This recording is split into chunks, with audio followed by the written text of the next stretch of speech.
How's it going? How's it going, folks? The news has started.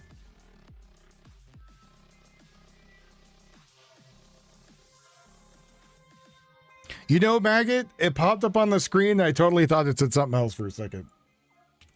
I was like, oh, you can't say that on YouTube. And I was like, oh, no, that's something else.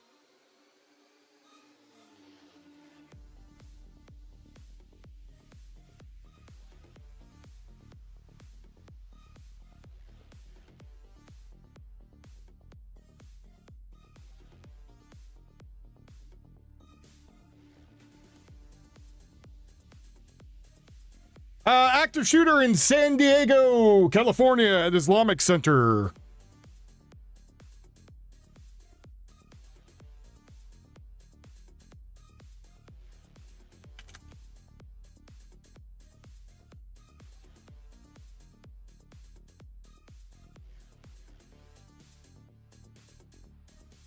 Yeah.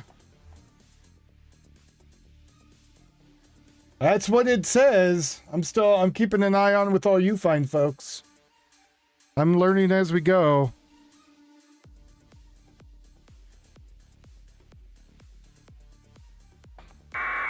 Oh, God, my ears. Oh, Jesus, that was loud.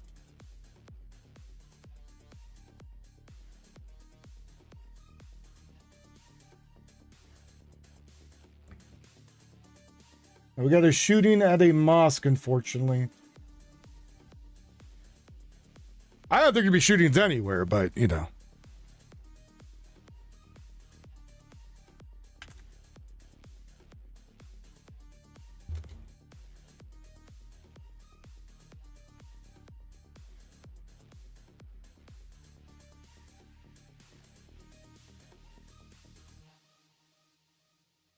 It does, but I think that's the location, maybe across the street. I think maybe with the nice lawn over there, maybe that's where it's at.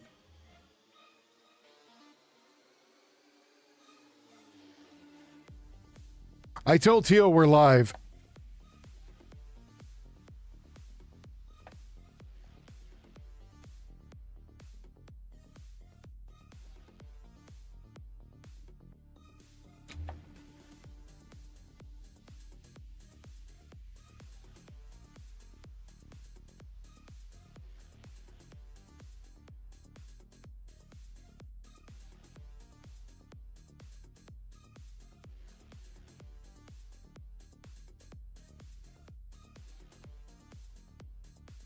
Ruh-roh indeed.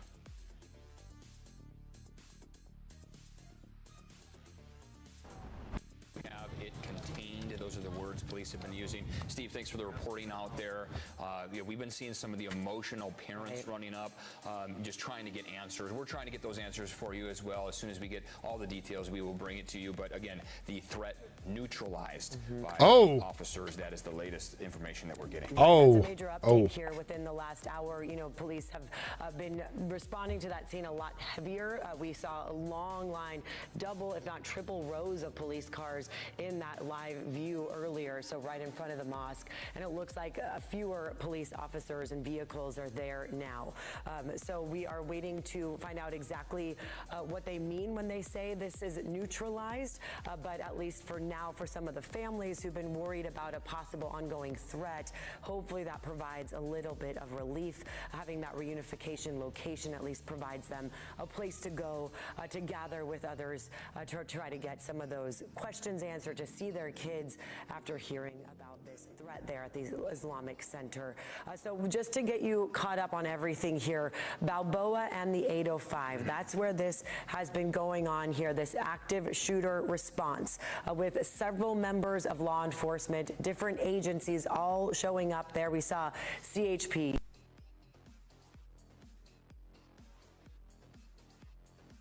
ABC News, are you on drugs? What the hell is going on with you?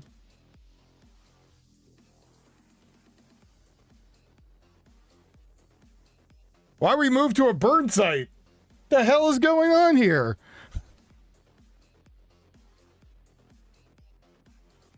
Hello? McFly?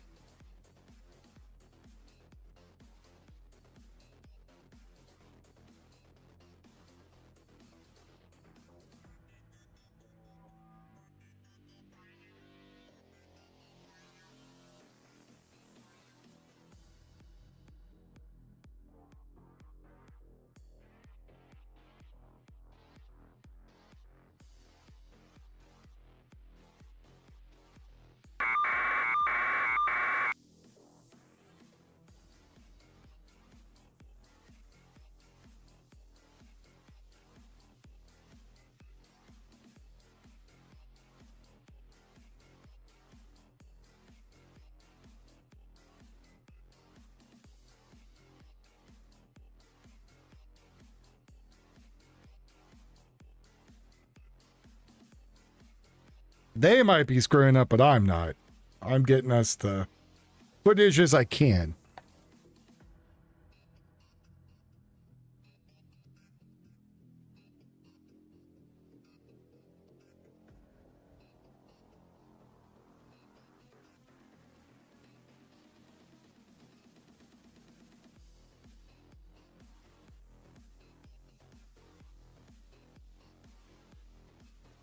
Or how does this situation how is this situation evaluated? What's up, Martin? What's up, everybody?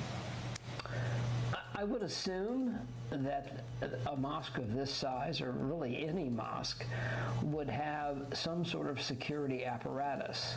Now, what is that? And where does it have holes in it? Because they all do to some extent. How did this particular individual, if it involves firearms, whatever it might mean, get into the school? Did he or she just walk in? Do they have a connection to there and they were let in? Let's say they have kids that go to school there.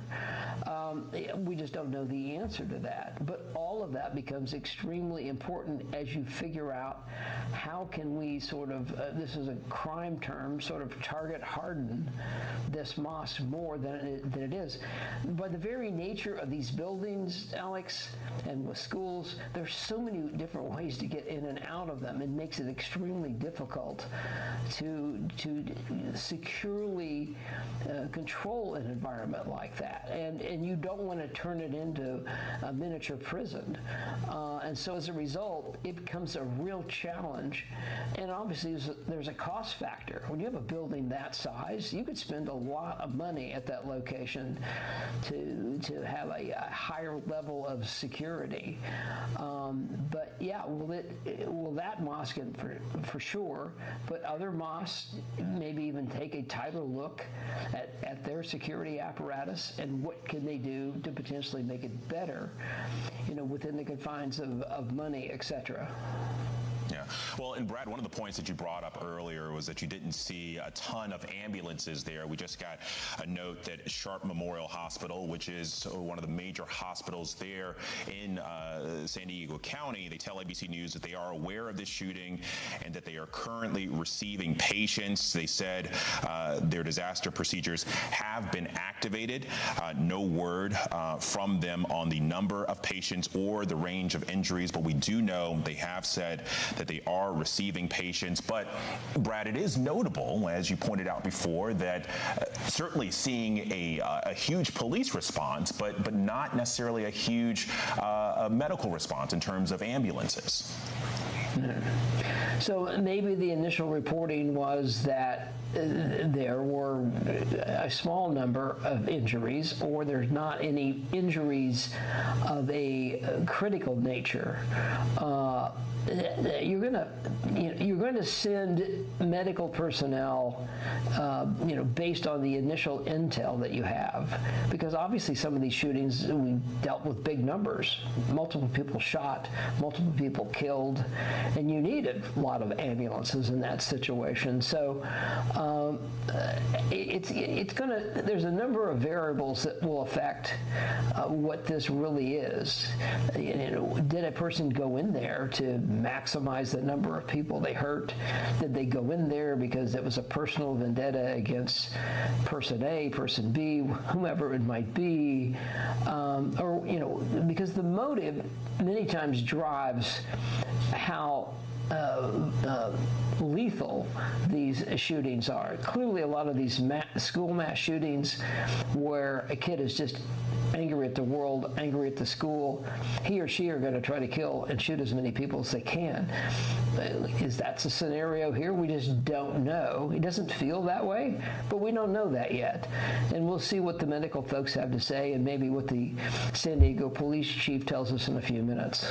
Yeah, well, and as Brad just underscored, we don't know the motive here, but we do know that while this is the largest mosque in San Diego County, it's also home to a school, some 300 students across 2 campuses. That school serves pre-K through 3rd grade.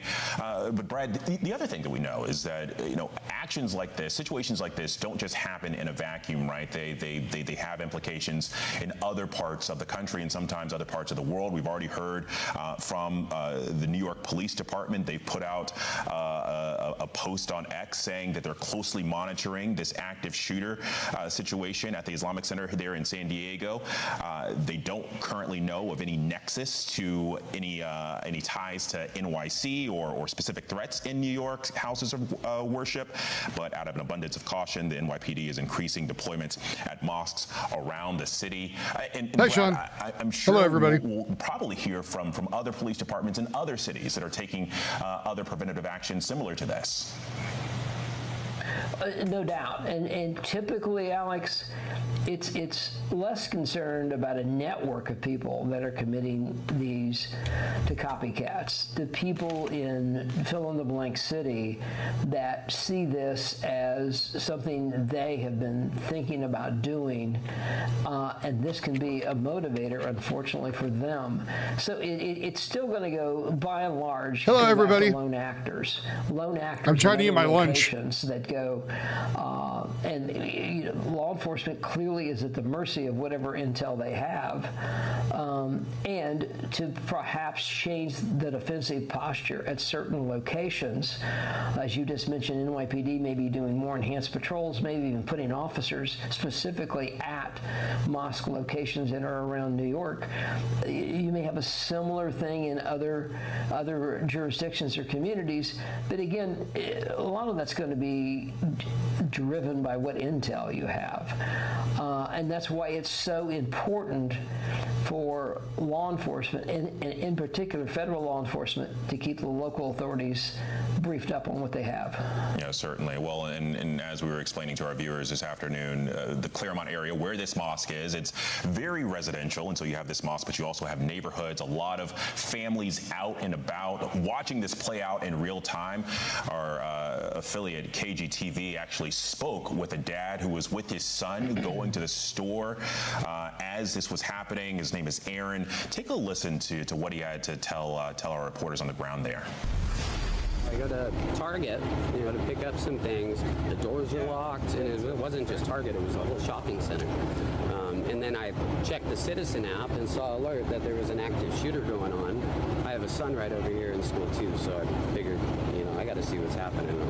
Click that link and repost it, please. Thank you. When you found out there was an active shooter? Man, it was it's confusing, it's nerve-wracking. I mean, out of all places, like the mosque, you're dealing with two schools right here, another school right down the block from my At son Western goes, Civilization so donated I've never $2 seen through a Super presence Chat. like Bacon delivery drones? Right He's safe from what? Yeah, he's safe. Thank you very much for the $2. Law enforcement response out here. What do you make of that? I gotta say, they got here fast. And they just kept flowing in. It's good to know that, obviously they care. We're protected. I mean, I had an officer yell at me when I got too close, but I know it was for my safety. So it's good to know they're here, but this amount of presence, that they have makes you wonder, what was the motive? What were they doing? Is it just a shooter? And what happened, Exactly. No word on fatalities or injuries or anything like that. And, as I was live on Citizen, you see people in the comments, oh, we can confirm this, oh, we can confirm this. But it's like everything nowadays, you have to fact check. So we really don't know what's going on because the officers obviously are still investigating and they're not going to say anything. Yeah. Now, you were telling me you've lived in the area for like 10 years or so. Have you ever seen anything like this around here? Never. I mean, I see police helicopters flying over. You get on the Citizen apps, kind of figure out what's going on, but never like this. That's scary for it to be his kid. Thankfully, he That's and his terrifying. son are okay. But the response here has been massive, and we learned from our affiliate KGTV that it actually shut down the off ramps at Balboa Avenue off the 805. That mosque is right next to the 805, just north of downtown San Diego. Balboa Ave being a major thoroughfare there. But Brad, when you're hearing that dad talk and also looking at this police response, I mean, what does it tell you about the immediacy of the need here whenever it comes to securing and getting folks out safely? So obviously, one of the things you have to start with is assuming the worst case scenario if you're law enforcement. So right now, the updates I got for you while they're chatting away. 2 confirmed dead. The 2 confirmed dead are the shooters. 2 shooters. So I think it says, from what Marksman sent me, 2 dead. Those were the shooters confirmed. Apparently multiple shooters that were on site. Wrong one. How to control the people at the scene. And that's really driven by experienced commanders that can sort of lay the groundwork of nobody move yet. You get into a defensive posture and wait to hear from me or somebody else on the radio so that you don't do something that can make the situation worse. I mean, that's a lot of people to control. And officers and detectives and agents know that they're there to hopefully resolve the situation, but they don't have enough information yet to know exactly what to do. Yeah, certainly a lot of questions there. And I know we'll continue to stay on this throughout the afternoon. Our thanks to Brad Garrett for staying with us. And I want to take you to some more breaking news that's happening right now. Fast-moving wildfires erupting in Southern California. This is a live look at Simi Valley, California, where evacuations have now been ordered. Several nearby schools have been ordered to shelter in place there. The Simi Valley Unified School District says that all students are safe. We will have continuing updates right here on ABC News Live. I'm Alex Brachet. More news after this.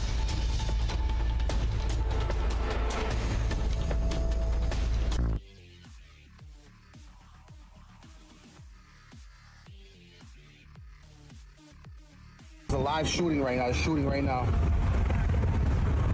Nowhere the fuck to go. Where do I go? Go straight, man. Go this way? Yeah, go that way. Locking everything, bro.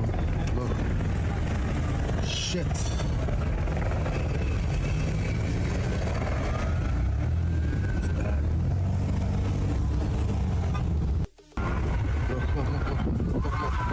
Look, it's active right now. It's a live shooting right now. It's shooting right now. So mind you, that was earlier. The shooters, plural, apparently are no longer with us in this life. They seem to be dispatched to the afterlife. So again, shooting at a mosque. Why? Don't know. But shooting at a mosque.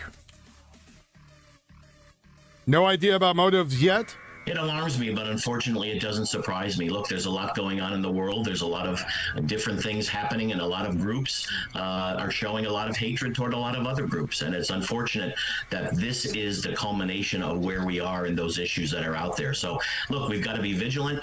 You've heard me say before, we've got to be aware of where we are, whether it's at a church, a school, a mall, the movie theater. You've got to be able to get yourself out of a situation when something like this happens. Law enforcement will be coming, but you've got to be able to get you and your family out of a particular situation while it's happening. Get you and them to safety, and then let law enforcement come in and begin the investigation to see what actually happened at that event. And it looks like in this situation, it was contained relatively quick. We believe there was a school nearby, or at least maybe a couple schools nearby. We've saw the images of children being, escorted to the reunification zone by either, staff, by local officers as well. It seems like this was a contained situation within a short period of time, or at least that the broader area, especially, and you've seen the images there on your screen, just how dense this area is. You got houses nearby, you have schools nearby, and you've got a pretty active roadway there as well. That this was, something that could have spread out. So the shooters are apparently no longer with us. The shooters are dead. We don't know who they were. We don't know any motivation yet.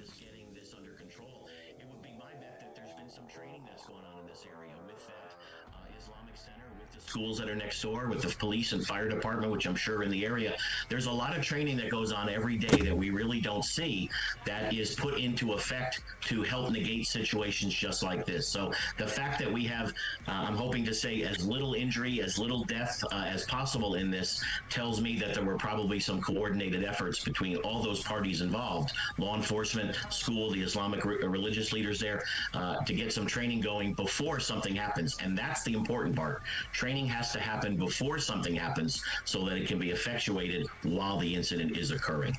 And we are expecting to hear, we were supposed to hear from DHS Two Secretary shooters. Mullen not too long. Sounds like two of them. Now, he's new on the job. Obviously, there's a heightened threat environment ever since the war in Iran was on, what has been ongoing. But there's a heightened threat environment way before that as well. And what kind of a response can we expect potentially from the federal government when it comes to this? How would that coordination work here? Well, I think you're going to hear from the secretary that the government will provide whatever resources it can with respect to the investigation here to make sure we get an answer, to find out whoever perpetrated this situation, what was going on in their life. Did they recently have a job loss? Did they recently have some marital issues, drug and alcohol problems? Are they a religious fanatic and were targeting a particular group or person in this situation? So again, a lot of unanswered questions here that we're going to have to let that investigation take place so we can figure out what happened here, and most importantly, figure out how to avoid this from happening in the future. And when you see that this is probably going to have to be a further cooperation down the road, probably within minutes, of the federal government working with local, city, state officials on the security response going forward and the investigation potentially going forward. I mean, I hate to point it out, but, state of California, led by a Democrat who's a fierce Islamic critic of Center. President Trump. President Trump is a fierce critic of. So I don't know which one that is, but it's Islamic Center. When there's, two suspects were neutralized, between the two sides that are going to have to work together, and at least one security guard was killed, unfortunately. Well, law enforcement on the ground is going to be out there being as professional as they can, and we're not going to let politics get in the way of what has to happen on the ground there. All of those people that are coming together, regardless of what agency or government they're representing, are professionals. They're going to go out, do the very best they can to make sure that the protection and the law enforcement element in that community is the very best it can be. Let the politicians be the politicians, let the politics be the politics, but the people that are on the ground there are out representing their community and serving their community to the very best of their ability to try to avoid things like from this happening again. Yeah, you just see on the ground there, it didn't look like any questions were raised when this situation first came up. I mean, you saw officers swarm the scene as quickly as possible, and you can see the police presence there. Sunni mosque. Just how far back that goes and just how extensive this is. What do you make of the police presence there? Is this what you would expect to see when there's an active shooter situation, for it to back up? And kind of explain to us how they would establish a perimeter there to make sure that if there was a threat outside, that it didn't grow and become more extensive and more threats to the public are there. Well, obviously, one of the positives here are you're in an area where there is a very large police force. So this is not a small town. So they have the bodies and the resources to get on the scene there as quickly as possible. Again, as I said before about training, I'm hoping that the police have a good understanding of what's exactly inside this building where the shooting took place. Has the police department and the fire department done a walkthrough? So I'm here. I'm just eating lunch. They know when they arrive at an active shooter situation, where in the building might they have to go, or where in the building might the incident be going on. Then once we get on the scene, we neutralize the shooter, we get help to the injured people, we set up that perimeter, and again, we figure out what exactly was going on here. Separate witnesses, start taking photographs, get the video cameras that may be available, both at the location and in and around that area, to see how the person got in there. What type of weapon did they have? What type of ammunition did they have? What were they dressed in? Did they do anything before they went to that area? So a lot of things going on right now. And look, when chaos ensues, things don't always go according to script. So we're getting in there, we're setting up our command post, setting up our perimeter, setting up the communications between all those different agencies that are now going to be on scene there to figure out what happened here. So it's going to be a lot of coordination going on, a lot of communication, and it says to me with that amount of police presence there, they're going to have enough personnel and assets to make sure we get an answer on this pretty quick. And you've touched on this numerous times, but just more directly, what's next here? What are you watching for next? Well, we want to find out who this person was. Again, what was going on in their life? Did they have any social media situations that we need to be aware of? Why didn't we pick up potentially on something with them before? You know, we've got to be looking at our family members, our friends, our neighbors. Is something wrong with them? Are they acting different? Are they not showing up for work? Are they not showing up for church or religious ceremonies and things of that nature? The problem is we've got to be watching those around us to see if there's any differences in them, which could lead us to potentially stopping something like this from happening. There may not be a track record here, or there may not be a social media record on this individual, but we've got to go look at all those things and try again to be situationally aware as to what's going on with people around us and how we could potentially see somebody or some bodies who are having troubles and may act out in the way it could that be we saw anybody. today. Who knows? It's a very, very unfortunate situation. And it appears that we do have reaction from the Islamic Center. So I'll go ahead and play that out and get your reaction if you're willing. So let's go ahead and play it out.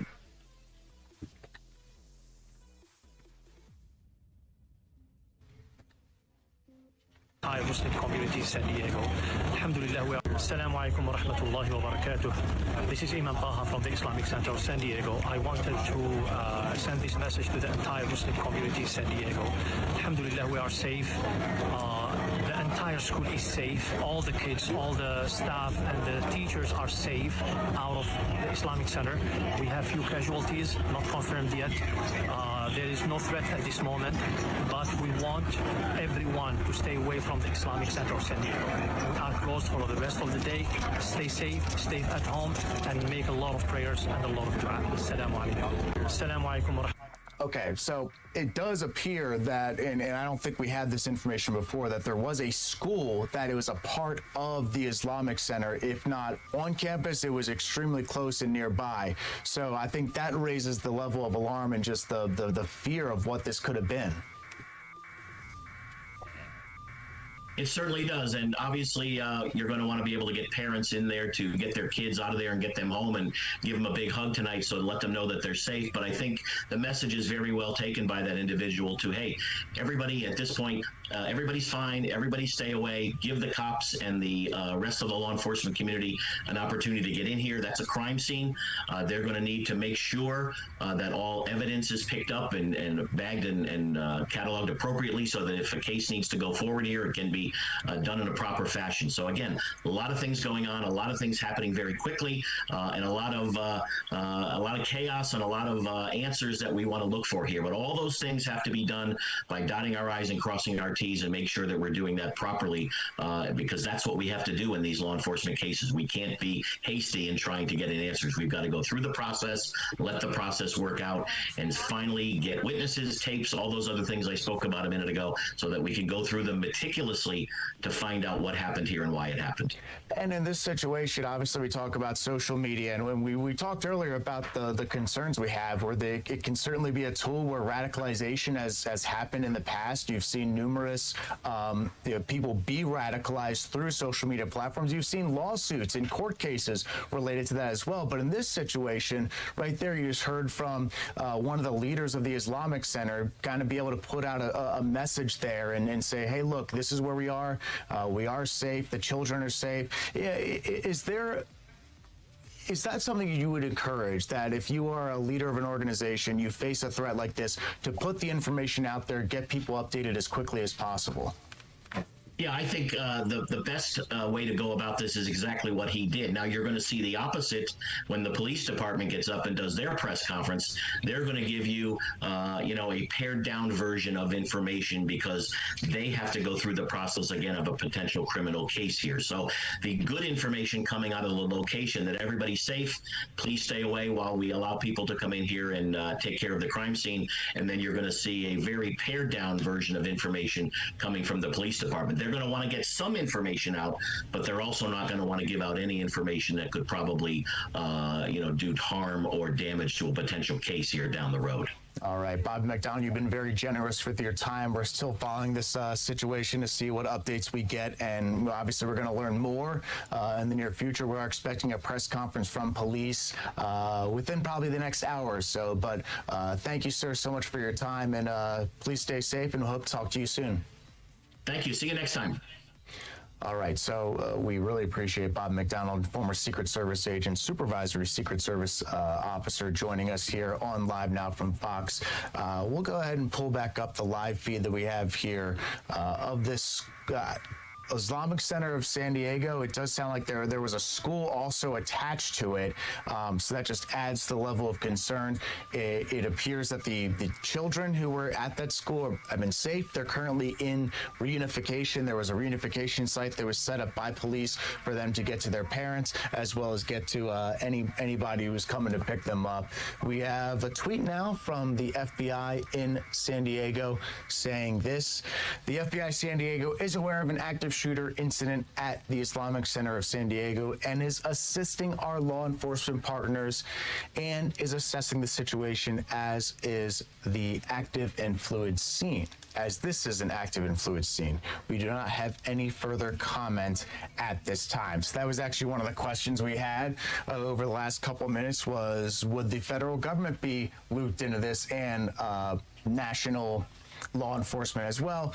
To no surprise, they are, and that is our first comment we have from the FBI there. And it looks like our feed just came up for what appears to be President Trump, or are we going to hear from Secretary Mullen here in a little bit? Okay, we're going to hear from President Trump. That's going to come when? No, I'm talking about President Trump. When is he going to come? It's supposed to start at 4:30. Okay, so President Trump was supposed to start at 4:30. We just got the feed. We're supposed to hear from him. Maybe he'll provide some comment here as well. But we do have another guest we're going to bring in here in just a little bit. We got Miguel Clark, who's a former FBI agent. Actually, Miguel, you ready to join us? Give me a thumbs up. Okay, awesome. Let's go ahead and bring him in. So, former FBI agent Miguel Clark is now joining us here on Live Now from Fox. And Miguel, really appreciate your time, sir. Thank you for coming in. It's good to be here.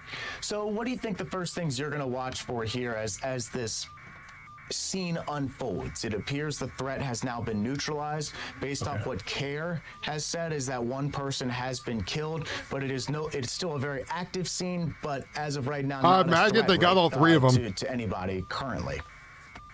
Okay, so law enforcement is able to stop the killing so that if they can prevent any dying or stop any dying. So that's the first thing. Now, the second thing is really going to be to fully secure the scene. The individual that we are aware of, one person we are aware of, has been neutralized, but that's a very different thing than law enforcement securing the scene. So we'll secure the scene, make sure there's no additional threats that are there. After we've eliminated the concern for any threats, then we start looking at how we can provide assistance to the victims. And then the next thing you're going to look at is now we've got to preserve every bit of evidence in the most pristine condition that it can be preserved, right? Because as the law enforcement response is happening, they, as a part of their response, are changing the forensic environment of that location, right? So they want to minimize that. Of course, some of that's going to be necessary. We've got to protect the people. But now, after that part has completed, it's going to be about evidence collection, evidence preservation, and evidence collection. And this was a place of worship. This is a mosque. Yes. It's considered to be the largest mosque in San Diego County. It's also a school, apparently, too. And that, I think, adds a lot of concern to what could happen, especially when you're involving children in this situation too. Yes. But when we talk about places of worship, we've seen a heightened threat environment, an increased number of threats over the last couple years towards the Jewish community, to Jewish community centers, and the Islamic communities facing similar threats like this too. When it involves a place of worship like this, does that add to how this response has to go to where you have to make sure this doesn't happen somewhere else? Well, there are definitely different sensitivities that are involved when you're talking about a house of worship. People go to houses of worship so that they can feel safe, right? If something's wrong, they want to feel better. And so you're going to find now that, okay, that's negatively impacted by violent actions being taken on these campuses and at these locations. So from that standpoint, I would say it's definitely more sensitive from that arena. Now, the other thing that you could look at from a federal context is the possibility of it being a hate crime of some sort. So that may open up some additional prosecution avenues. Well, and also, you I don't think they shoot him because they NYPD liked him. Put out a statement saying that they are going to be surging resources to some of the local mosques in the city. I wouldn't be shocked if we see some other cities react and do something similar. Is that standard protocol to do that when there is a threat to a place of worship that gets a lot of national attention, no matter how far away it is? I don't know that I'd say that's standard protocol. They're definitely being proactive. I mean, these are locations that are either familiar with violent actions taking place, or they are concerned that sometimes. Oh yeah, 3 people yesterday. The other part of the law enforcement response, if you think of the law enforcement as a portion of government, so it's a law enforcement government response, is for citizens to understand that they should have a feeling of safety. And when you have a soft target like a house of worship, and then combine that with the school, I can imagine that individuals are not going to feel free, or not going to feel as safe. And the government should take reasonable actions to make sure the constituents and the members there feel safe as they can. And what do you make of what you've seen so far? We're still obviously trying to get more details on how this law enforcement reaction went, but you can just see just from the aerials we've had the scene and the surge of police officers, SWAT teams, resources, everything. It goes back hundreds of miles. So it appears that San Diego certainly has a pretty extensive police force. This is a pretty big city, pretty big county as well. What do you make of how this reaction went, just from what you've seen so far? I have very limited exposure to exactly what that response has looked like, but San Diego does, I think, have a history of having good law enforcement cooperation. You're also thinking about, how should I say this? The law enforcement, when these types of things happen, there are lots of law enforcement agencies get to be kind of like singular purpose and mission, right? We know this is a bad thing. We know that, there's a propensity there for a sensitive population or a population that... There's also a huge one in Northern California, too. Over by Fremont. Based on faith. There needs to be a coordinated response from law enforcement, from the government that says, hey, look, we take these things very seriously. These victims may end up feeling like, hey, we're a sensitive population, we're a smaller subset, bad things keep happening to us. And, that is exactly the way that it might feel, even if it's not completely supported factually. Wow. I think it's important to... 120 to 150,000 people? That's a lot of people. A show of force. And I think they're sending a clear message that law enforcement is unified, and the government wants to make sure that there is a deterrent value associated with future types of activities like this, or future types of attacks. And what are you going to be watching for as this continues to unfold? We're still working with a fairly skeleton amount of information. We've gotten some updates like that the threat is neutralized, that the situation has been contained. But besides that, we're still waiting for an update from police. So what are you going to be watching for in the next couple hours? I don't know that law enforcement is going to be projecting a lot of things externally. So you're going to hear a lot of no comment until they're in a position to be able to answer, I think, the most basic questions that people have. And that first question is, hey, is this an individual? Was he working by himself? Were there other individuals who were involved? Is this part of a larger coordinated threat effort? And so obviously, the FBI is going to be working on these things. I don't think that from a domestic standpoint, I'm not sure that any other organization, a law enforcement organization in the country, has a better purview, a better kind of like reach than the FBI does. And so scouring any of the things that we have from a domestic intelligence standpoint, looking for any influence from foreign influence to see if they were inspired by or facilitated by someone externally. I think those are going to be the first things that we're going to look for, and you'll see a press conference, and the amount of information that's provided should be the amount of information that the law enforcement organization feels confident in sharing. But I do want to point out to your viewers that the information that's received within the first 24 hours has a tendency to change really quickly, if not be unreliable. And that's a really good point to make. Yes, especially with things that can get put out on the internet. I mean, it's so easy for misinformation to spread.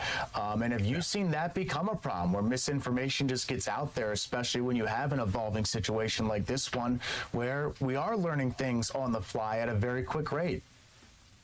Yeah, I don't know that it's necessarily intentional misinformation, but I think there are a lot of people who rush to judgment because there is some value in being the first person or the first organization to talk about what's happening. And an investigative standard is from a news standpoint, I think it's a little bit different than from a law enforcement standpoint. And so if law enforcement's releasing the information, law enforcement has to be reasonably confident that the information they're providing is accurate and solid, timely, and vetted. So that's one of the things that I'm going to be looking for. But every organization is going to have to do like a weighing test. Hey, do we share information right now when there's so many things that we don't know, or do we wait a little bit longer to make sure that we can vet and validate all that information? And I can't say there's one right answer either way, right? It's going to depend on the tolerance of the organization for how quickly they feel compelled to make a statement. And what can we expect from the cooperation between city, state, and federal authorities here? We've gotten our first comments from the FBI just a few minutes ago. We know that Governor Newsom, as well as the mayor of San Diego, have been briefed on this situation. What's that cooperation going to look like? It's going to look seamless. There are law enforcement task forces to cover everything from violent crimes to drugs to counterterrorism. And so these organizations, all law enforcement organizations in the San Diego area, have a long history of working together, and they know what to do. So whoever has the best authorities, the best access, they can get the most information, get that information quickly, and then be able to exploit that information in order to advance the investigation. That's the authority that's going to be used, or that's going to be the responding agency that's going to take the lead for that portion. And one of the questions I get asked a lot is like, who's going to be the lead agency? And law enforcement is going to be the lead agency. All right, Miguel Clark, a lot of very good information there, great insight as well. Obviously, we're going to continue to see what happens here and learn more as information unfolds. But we thank you so much for your generous time here on Live Now from Fox, and we'll talk again soon. Yeah, my pleasure. Thank you. All right, let's see if we go ahead and get our first break in. We're still waiting President Trump, who could be speaking at any moment. So let's go ahead and get that break. Okay, we're going to go ahead and try to get that break in. I'm Ryan Schmelz. You're watching Live Now from Fox. We'll get more updates for you when we get back in 2 minutes.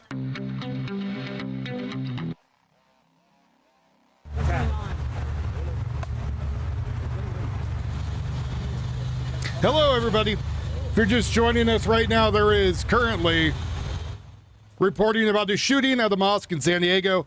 The largest mosque in San Diego apparently has anywhere from 120,000, 150,000 people that are there at that mosque. The two people who apparently were the shooters are no longer astrally on this plane. They have moved on to other pastures, being sent there with copious amounts of lead in their system. Apparently, they only got possibly, for sure, one person who has died at the scene, which is a security guard. Other people apparently are also being rushed to a hospital, but no other news that I've seen that says how many victims. For people that were asking about yesterday about the Austin shooting, it was 3 teenagers, 17, 16, and 15 years old. They're out there perpetrating that. One person that was shot was in critical, life-threatening injuries. 3 others with minor injuries who were shot.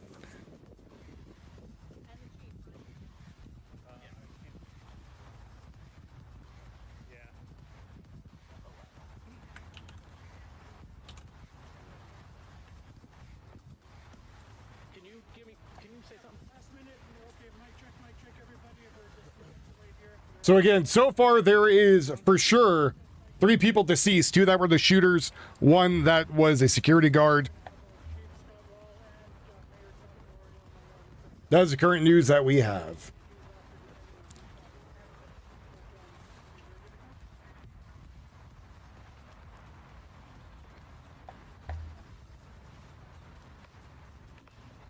Well, it was at a mosque, so I would only assume that some of them were a form of Muslim, yes.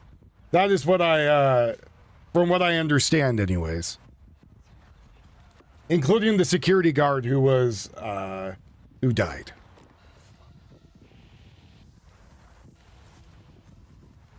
Yes, 2 people that died were of the assailants. 1 was a security guard, yes. We do not know any other news about any other victims that I can find currently.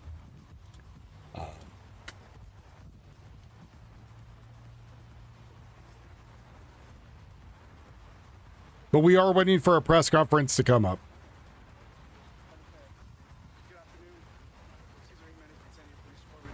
Public information officer. It's still very early in our investigation. We've got Chief Scott Wall is going to let you know what occurred. We are going to have time for questions afterwards. So please, Chief Scott Wall. Hit that like button if you can. Thank you. If you are on X, please share this out, repost, follow. I want to give you some preliminary information to put a lot of minds at ease. There is no further threat. Both suspects in this case are deceased. All of the kids are safe. Our hearts go out to the families that are in this moment being notified of what has happened to their loved ones. We have 3 confirmed adults that are deceased at the Islamic Center.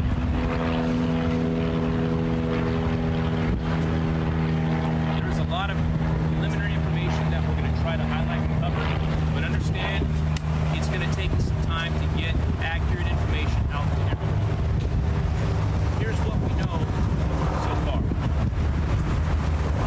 At about 11:43, we received a call of an active shooter at the Islamic Center. Bad mic placement. Within 4 minutes, officers arrived on scene and observed immediately 3 deceased, what appeared to be deceased victims out in front. They immediately began to deploy with an active shooter response into the mosque and adjacent school. At about the same time, we began to receive calls from just a couple blocks away that we had more active gunfire. You gotta turn the other one off. Officers were also responding to that call for service at the same time. There was a landscaper that was doing his work that was shot at. Unfortunately, was not hit. That was at about the 7100 block of Salerno, which is just a couple blocks from here. Just started. Moments later, at the 3800 block of Hatton, officers were called to that location where they found a vehicle in the middle of the street with who we believe to be the shooters in this incident, both deceased. The circumstances that led up to this and the details of what happened and exactly which time it happened will come out in the days ahead. I can tell you, this is, in 28 years, this is the most dynamic and impressive response that I have ever seen in policing. We have every single police officer available throughout our county that dropped what they're doing, did exactly what they're trained to do, run towards gunfire. I could not be more proud, and I cannot express gratitude, the willingness to step into harm's way in a moment like this. And I tell you what got me.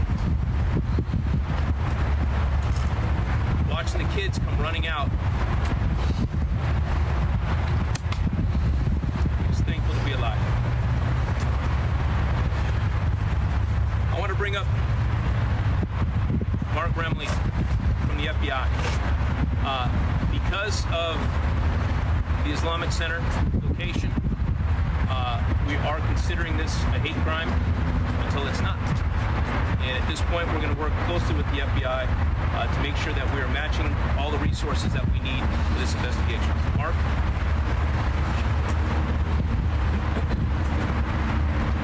Good afternoon. My name is Mark Remley. I'm the Special Agent in charge of the FBI San Diego Field Office. Today, the FBI responded to assist our local law enforcement partners in the Islamic Center of San Diego. This was based on reports of an active shooter. The chief said, what we know at this time is that there are 3 deceased adult males, and those are the presumed victims at this time. On behalf of the FBI, we extend our sincerest condolences to the family and friends of the victims of this tragic incident. There were 2 subjects, both teenagers, and both were confirmed deceased. Teenagers! So 3 dead at scene? Undoubtedly saved the additional loss of life. 2 dead teenagers? The FBI is meticulously assessing the situation and is prepared to Who are the employ every shooters? resource we have to uncover the facts of this incident. Interesting. No community should have to grow through such a tragic incident, but we will work tirelessly to learn the truth. We have on scene a number of special agents, task force officers, our evidence response personnel, victim specialists, and many more. As we work through this investigation, we ask for your patience to determine any motive and facts associated with the shooting. The FBI continues to ask for the public's help in providing any information that could help us resolve this investigation, and will remind the public that any detail, no matter how small, could be useful. The FBI has set up a digital media tip line for information regarding the shooting. We ask that the public submit their tips to FBI.gov or call 1-800-CALL-FBI with any information you may have. Thank you. One more piece of information that I failed to put out. There is a reunification center set up at 4125 Hathaway, where parents could be reunified with their kids and any other loved ones that might be related to the Islamic Center. That is the location where you can be reunified. Next, I want to bring up the mayor of San Diego, Mayor Todd Glory. Thank you, Chief. I want to be here to reemphasize what our police chief said. Currently has been arrested. Children are safe, and that is a good thing. Obviously, we've had loss of life here at the Islamic Center of San Diego. To our local Muslim community, my prayers are with you. I want to assure our Muslim community that we will do everything it takes to make sure that you can feel safe in this city. No resource lives will be spared and making sure that our religious institutions and locations are protected in this sensitive time. I want to express my appreciation to the San Diegans who responded to our calls to clear the area, to allow law enforcement to do their jobs. I ask you to continue to do that until you hear otherwise. As Chief said, students can be picked up at the church just down the street here. We have that information already sent out. Lastly, I would just say at this time, obviously we'll have more comments later today. But at this moment, I want to simply express my immense gratitude and that of all 1.4 San Diegans for the incredible law enforcement response that we saw here today. As Chief mentioned, respond within 4 minutes. This is what we train for. This is what we budget for. This is what we ask of our public safety professionals, and they absolutely deliver in the way that we ask them to do so. I appreciate our San Diego Police Department, our San Diego Fire and Rescue Department, our Chief of the Fire Department is here as well as our local, state, and federal partners, many of whom have been in touch with me directly, recognizing the gravity of this situation and why it is so a tragic situation for which there'll be a lot more work to be done in the days, weeks, and months ahead. Again, my condolences to the victims and their families, to our Muslim community, one of our great leaders here, who is directly impacted. This is a time for making sure that we do everything that is necessary to investigate and fully address the incident that was here today, but to reassert, as I always will, that hate has no place in the city of San Diego. When it happens, a crime of any nature occurs, and we'll hold you accountable. Again, appreciation to our public safety professionals. I'll turn it back to our Chief.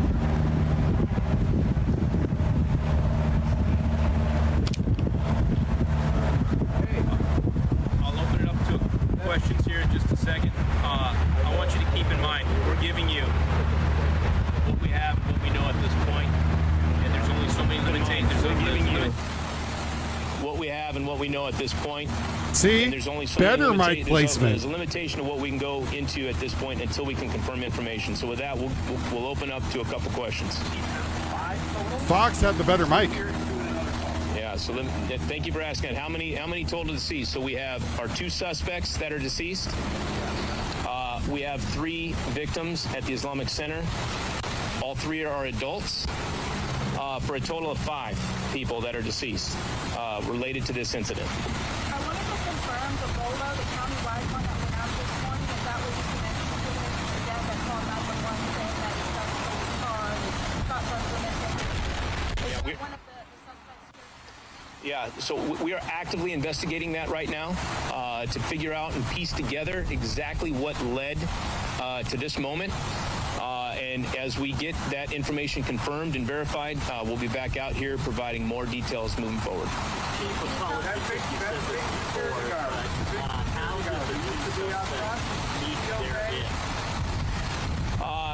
So the suspects at this point appear to have died from self-inflicted gunshot wounds. There were no officers involved in firing their weapons. But that is still very preliminary at this point. But that's what we believe right now. 2 males. At this point, we believe them to be 17 and 19. Suspect identity was put out in the airport quickly. Was the suspect already known that they planned this and people were aware of this before it happened? So, again, we are actively investigating the things that led up to this. Obviously, these things don't typically just happen on a whim. And the information that we knew preceding it is what we're actively looking into. And once we get that information verified and assembled, we will provide it. Yes, ma'am.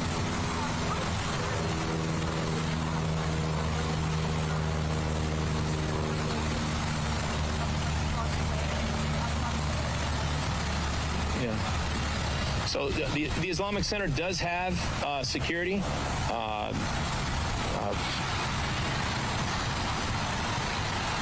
One of the deceased is a security guard that works there, and I think played a pivotal role in assisting from this being much worse. Are there cameras there? Are you looking at footage? Yes. Yeah, the Islamic Center does have cameras, and there is footage. There's going to be a tremendous amount of information and details that we're going to try to sort and put this puzzle back together again. What type of firearms or weapons we use at all? Not confirmed. You know about crossfire maybe? No, we don't. We know there was a lock at another religious institution away from this location. Is that something being put out, or was that self-imposed? Shannon, I don't necessarily know, which locations were put on a lockdown. There's other neighboring schools in the area. It's standard protocol. When information like this comes out with an active shooter, we try our best to get that information out and either shelter in place or evacuate from the area if it's ideally safe to do so. So that would not be outside of protocol for that to happen. Just one more question. Yes. When the agents arrived to the scene, did you still or they were not inside of the center? So our initial officers that got on scene did not engage with the suspects in the parking lot. They began to make entry into the Islamic Center. They observed 3 deceased bodies outside of the center, which, obviously forced them to engage in an active shooter response and immediately deploy inside of the Islamic Center and start working from room to room. They did have to breach doors to get into all of the different rooms. Extremely chaotic. There was somewhere between 50 to 100 police officers inside of that facility.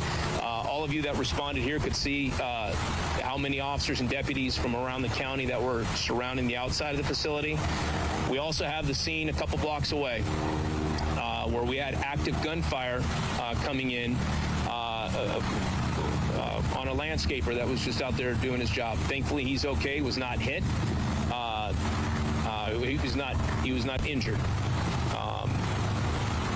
But we got a lot of work to do to try to figure out what led up to this and exactly what actions took place. But I can tell you with 100% certainty, the heroic actions of the responding officers and deputies is beyond words. To know that this many of our public servants are willing to leave their loved ones behind, drop what they're doing, and run towards gunfire without asking any questions is remarkable. One of the victims is the security guard. Can you tell us anything about the 2 other adults? Not yet. We're obviously making notifications as we speak to family and loved ones, and so I want to respect that. So we will be back. We will be back with more information a little bit later today. Thank you, guys. Would like to say anything?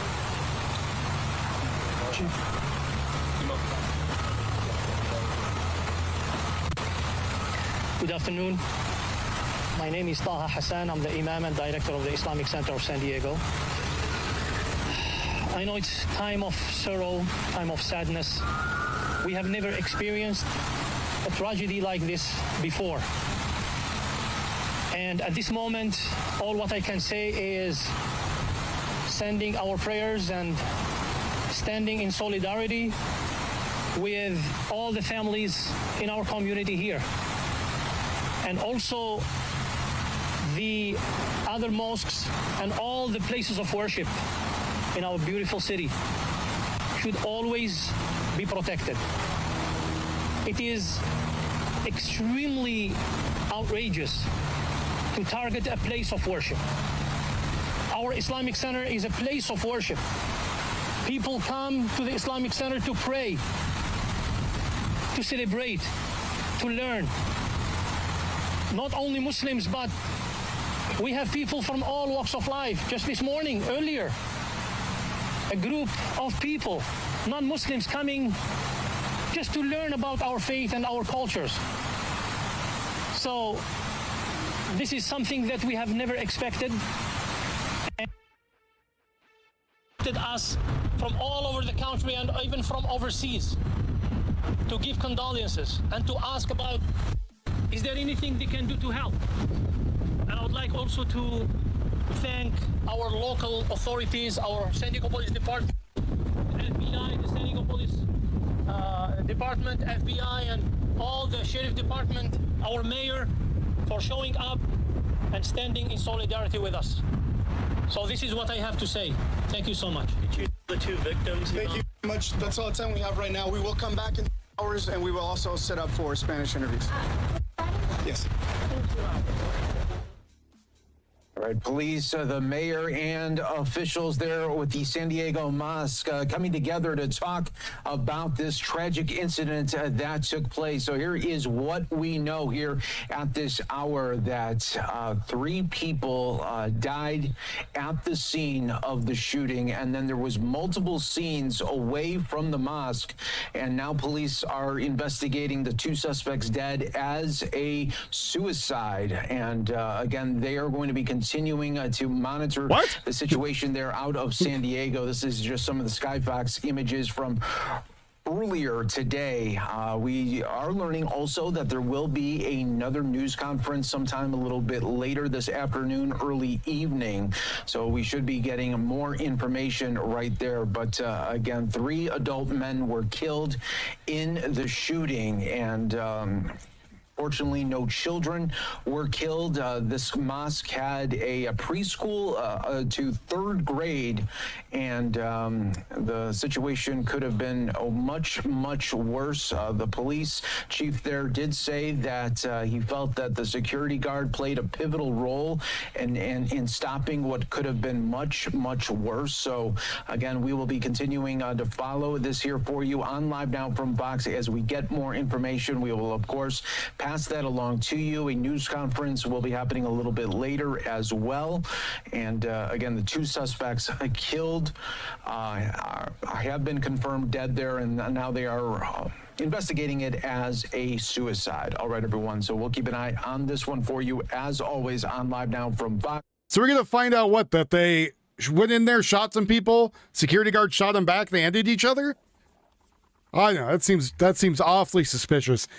Number 1 is Greta Thunberg's sex cruise, where apparently she was very butthurt last time because some dude on the boat didn't want to give her the wiener. Don't know if that's still true, but we will see. Moving on with things happening, initial reports of air defense activity in Iran. So Iran is apparently getting their air defense up and going. You know, Greta Thunberg, what the hell her name is? The weirdo. Keeps trying to get into using her flotilla.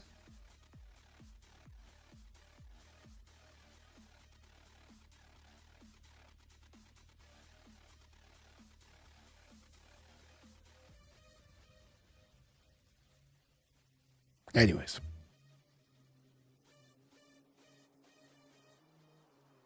No, Greta was, the climate gremlin. Yeah, so the last time the boats were there, they picked her stupid ass up and sent her back. Apparently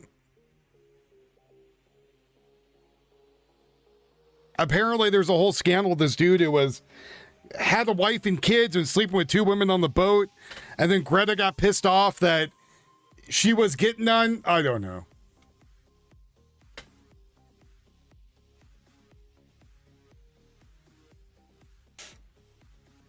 Stuff's whack, yo. Stuff's whack. So I don't know. It's a big weird ass thing happening. Maybe Greta's only got 1 T. I don't know. I don't really care. Brush fire from clearing grass. I don't know. You think that the firefighters would know how to clear stuff? But maybe stuff got out of hand. No idea. I think the Israelis also said back to the Greta's sex cruise over there that if they get the boats again, they're just going to sink them in the water. So what happened was, I guess a bunch of them were trust fund kids that own these boats, and the boats are like the family's boats.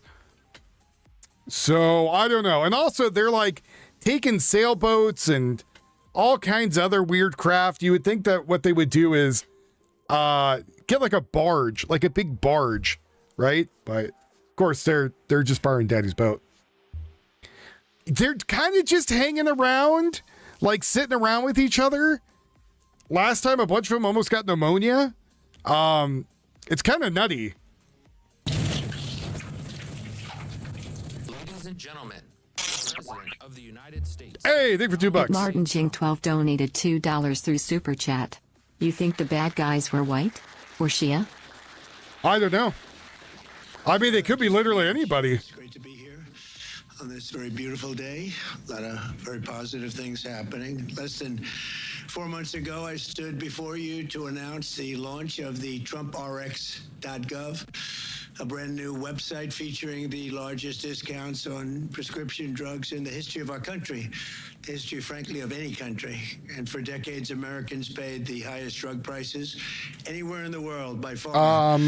But under the most favored nation agreements I negotiated, we now pay the lowest price paid for anybody in any country. We went from the highest to the lowest, and I think out. All right. As bad as that's going to sound, I don't really care about the RX thing. I kind of care more about the other two things I'm covering. One of them is the fire now, and the other one is the possible. We might be bombing the shit out of Iran right now.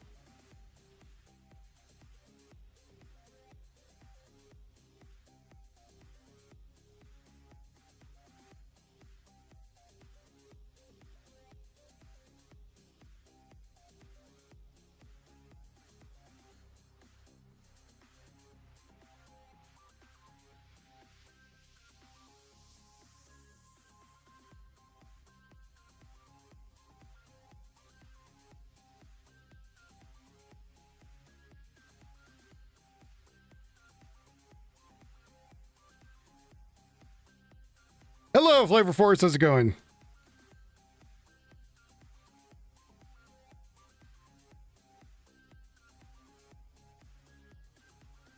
Go to flavorforce.com if you haven't already done it. Flavorforce.com for some amazing spices. You need some spice in your life? You have a dull life? Go get some Flavor Force. Spice up your life.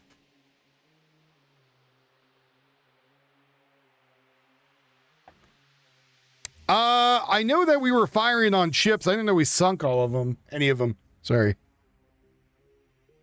I mean, yesterday was pretty crazy too. There was the shooting in Austin. It was 3 kids that they snagged.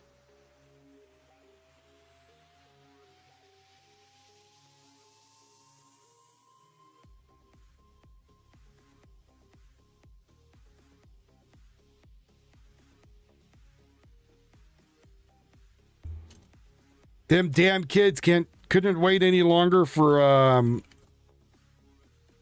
GTA 6, apparently. They had to go do it live.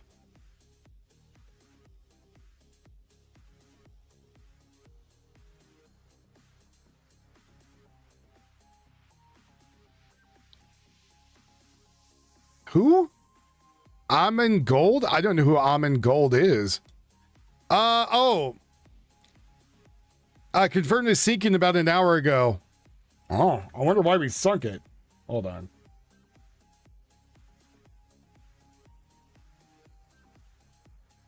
I wonder if they're getting a little hinky and we,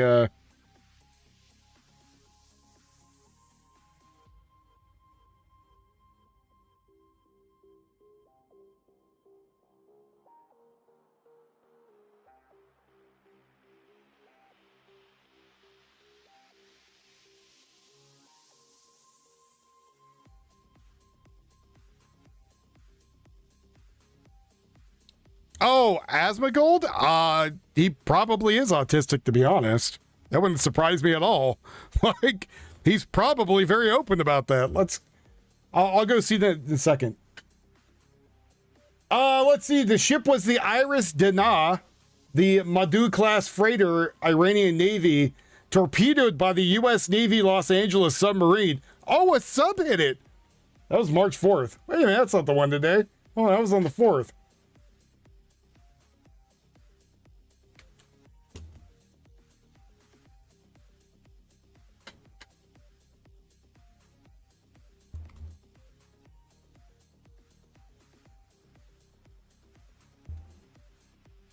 With the lowest price pharmacy right. Well, Trump's not. Who's reporting about the shooter? Tulsi? Toasty? What the hell his name is?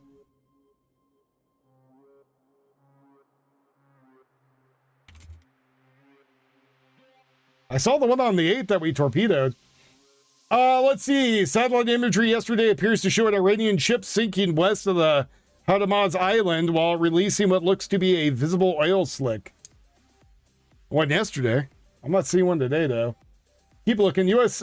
sailors stand watch and combat information aboard the USS Dilbert D. Black.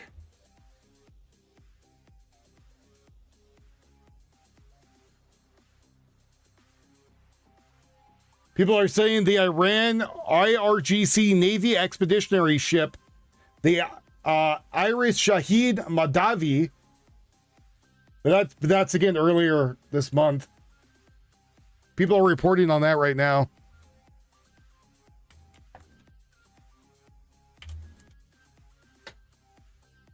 Tosi? I forgot how to pronounce his name. Is he live? He's not live on his YouTube. He's live on his X.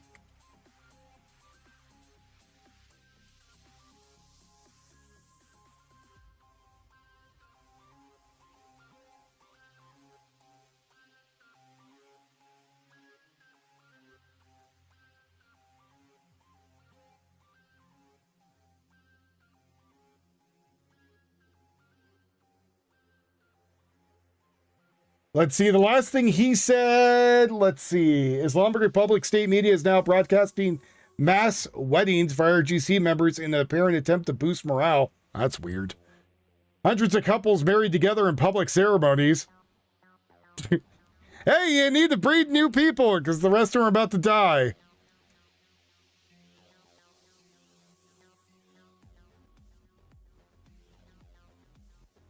President Trump says the Islamic Republic begs for a deal in talks and sends back proposals that say the exact opposite of the regime is airing footage of civilians being trained and armed on state TV, scrambling to project the strength as negotiations stall and positions don't move. Mixed signals, no concession, and the government's leaning on its few support, filling the gap. Let's see, it's mass wedding. That's 23 hours ago. That's all I'm seeing. He just ended his live? Oh, okay. Well, that's why I don't see him live. Well, again, I wouldn't be surprised if we torpedoed and destroyed some of their boats.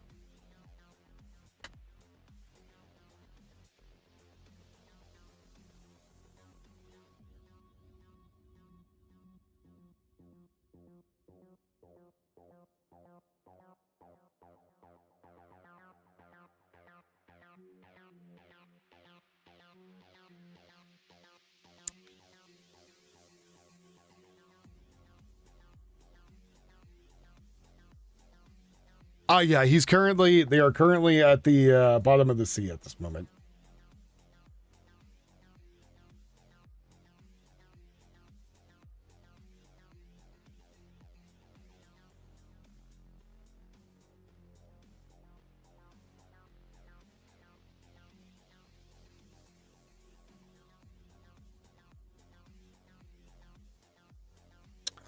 Let's go to the thing in Nebraska really quick. Looser rotation. So what should happen, this should kind of open up and then it just kind of gusts out in front. So that shelf cloud that was there. Yeah, I know who Asmongold is. He was doing gaming, then he moved kind of into news and politics.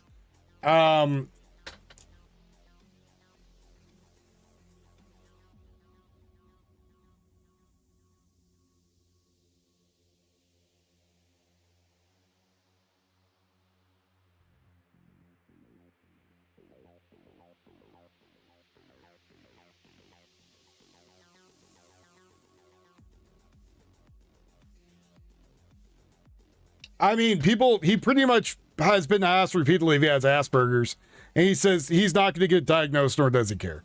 There you go. I don't have any problem with Asmongold.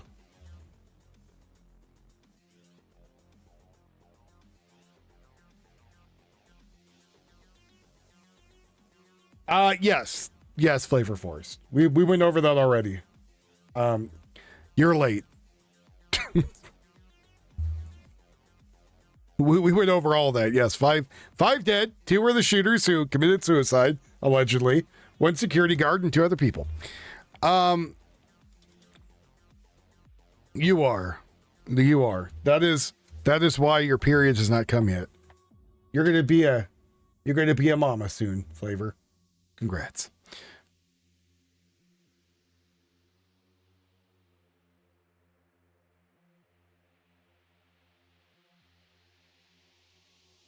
Apparently, the British people are very, very happy, allegedly. 48% of Muslims are considered leaving the UK immediately, thinking that they're going to be prosecuted religiously, saying that it's time for them to leave and go back home. 45% of them. That's a lot of people leaving.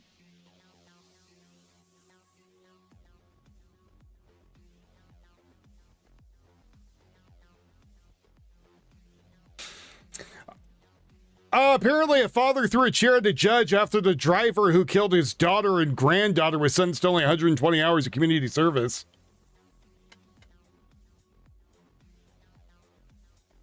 Tonight, there's another Ukrainian drone raid going into Russia tonight. Russia channels report hundreds of Ukrainian drones currently going all the way into the country, even into Moscow. That's slightly terrifying. Well, for the Russians.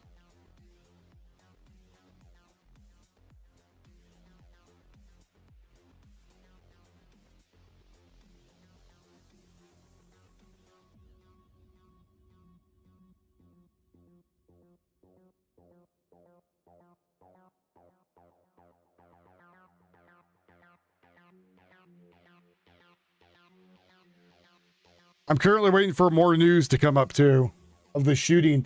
I'm hoping we find out who the people were, if they've been identified. Kind of surprised they haven't been identified yet.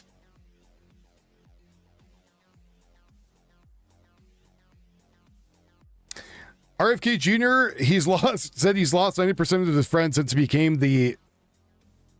Really? The HSS secretary? Why? Is it because the politics that he's pushing now are not what the people he's around were going to do? Yes, it said that they were two teenagers, ages 19 and 17. The 19-year-old, at least, they could release. The 17, not so much. So we're going to have to see. I'm kind of interested if there was a motive or what. Again, I'm not expecting them to release the 17-year-old, but I am expecting them to release the 19-year-old at least. I'm also kind of surprised that no internet sleuths has come out and said who it was yet.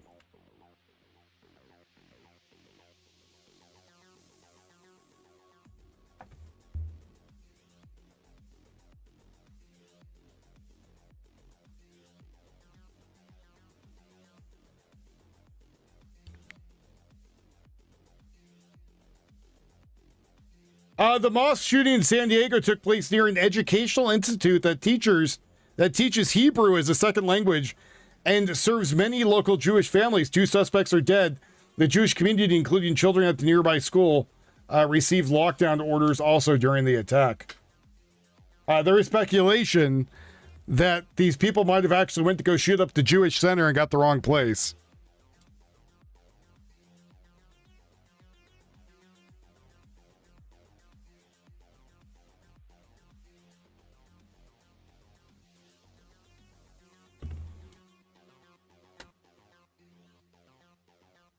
Wouldn't that be something? Oh, we shot the wrong people because we're stupid. I mean, they're stupid in general. But you shouldn't be shooting anybody. I wouldn't be surprised if they got the wrong people. Anyways, that's speculation right now. We don't know if that's true or not, but that is speculation. I don't know. Again, I would say it's a hate crime regardless. You don't really kill people that you like.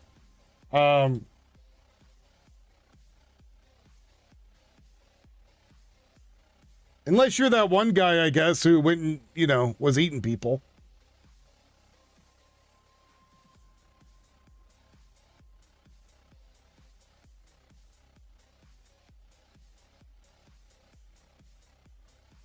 They liked each other, given permission to eat them. But normally you don't kill people you like.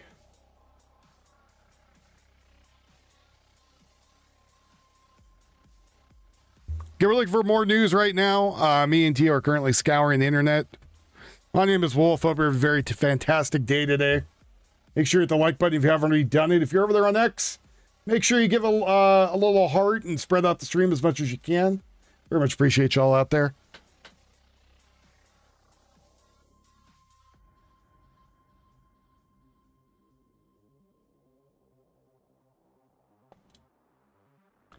I'm actually looking for anything in Iran, though, but I think there's still the internet blackout.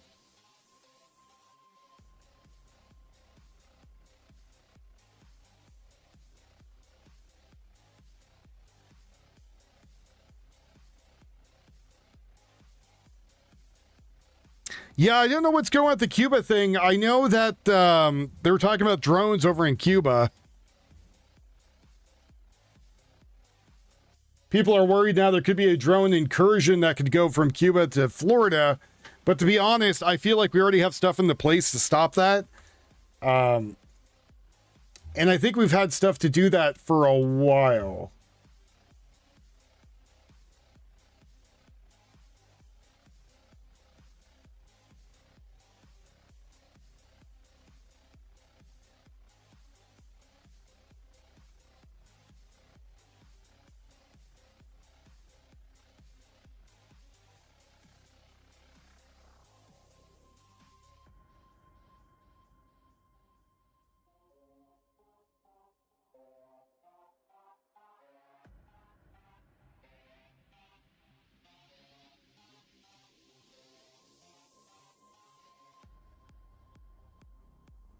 We might be actually flying target drones over the airspace currently in Iran. Probe the state of their air defense just to see what they would do.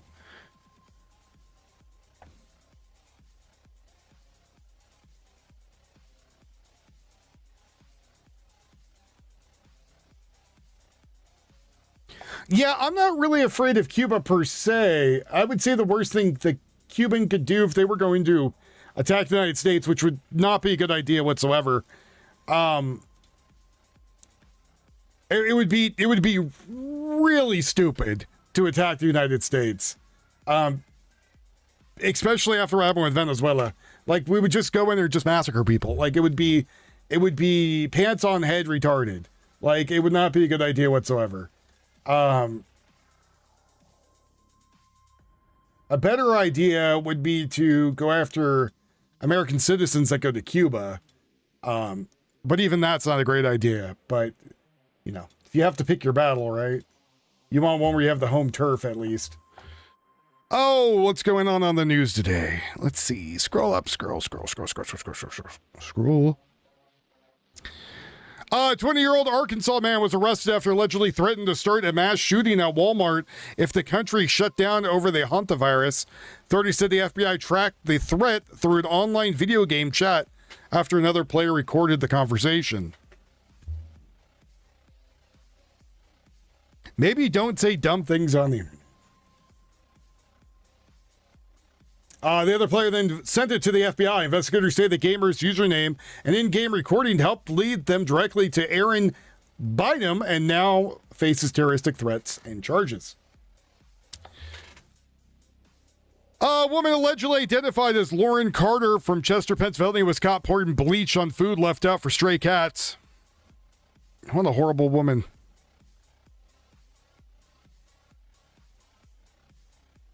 A 22-year-old model, Sherry Vandersloot, just had a nose job, so her future children will not inherit their nose that she was born with. She says, I don't want my kids to grow up being teased like I was for an ugly nose. I want to pass down a more natural-looking nose. That is not the P. That is just an idiot. The IDF are currently trolling the pro-Hamas Turkish flotilla members by jamming their speakers with Oops, I Did It Again song before boarding their vessels.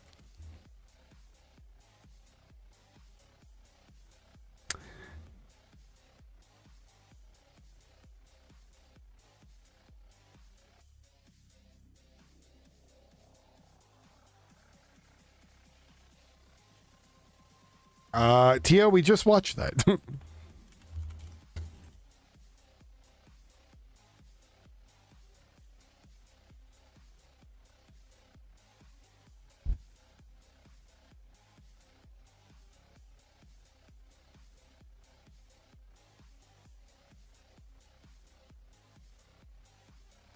Oh, the quartering. Oh, quarter pounder.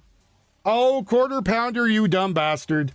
Apparently, quarter pounder was shown using Grok or ChatGPT or some AI to write his scripts for him that then he read off of and acted like it was his own. And then Andy Worski and PPP had a goddamn field day showing it.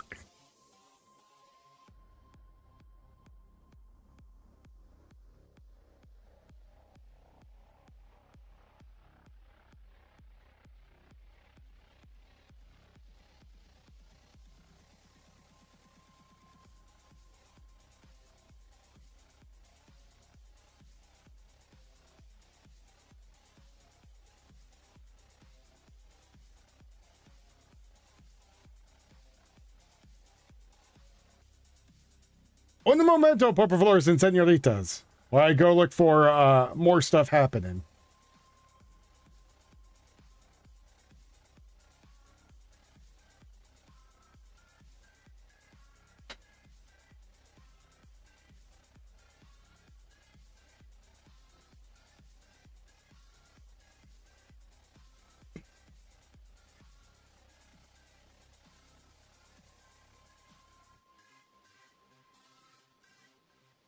Cases imprisoned wrongly. They paid legal fees that they didn't have. They've gone bankrupt. Their lives have been destroyed. And they turn out to be right. I mean, it was a terrible period of time in the history of our country. And they worked on it. I know the Justice Department, it's really been working on it very hard. There's been numerous other occasions over the years where things like this have been done, but these were people that were weaponized and really treated brutally by a system that was so corrupt, with corrupt people running it, and they're getting reimbursed for their legal fees and the other things that they had to suffer. Yeah, please. Daniel, go ahead. Hold it, Daniel, please. Thank you, Mr. President. It's pretty remarkable seeing you and Mark Cuban up there, and the fact that obviously Mark endorsed Kamala Harris back in 2020. Well, he made a mistake. It was a big mistake. What does this say about what you two are building here? Well, it says we love people. We love our country. He's got a good company, and he's going to do a lot of business with this. And I'm going to get drugs out through Amazon, through the whole group, and we're going to get drugs out. And Mark wanted to be a part of it. And I think Mark was very gracious. He said, this is something that really works. The first time you've seen it.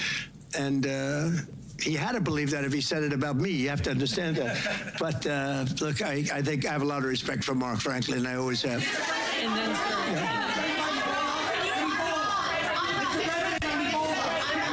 Go ahead, Ebola. Ebola, you said it. Oh, no, Nikki. Should Americans be concerned about Ebola? Oh, no. I'm concerned about everything, but certainly am. I think that, Poor Nikki. Confined right now to Africa. And but it's something that has had a breakout. I could ask Bobby or Oz to say a couple of words about it if you'd like. Do you want to do that?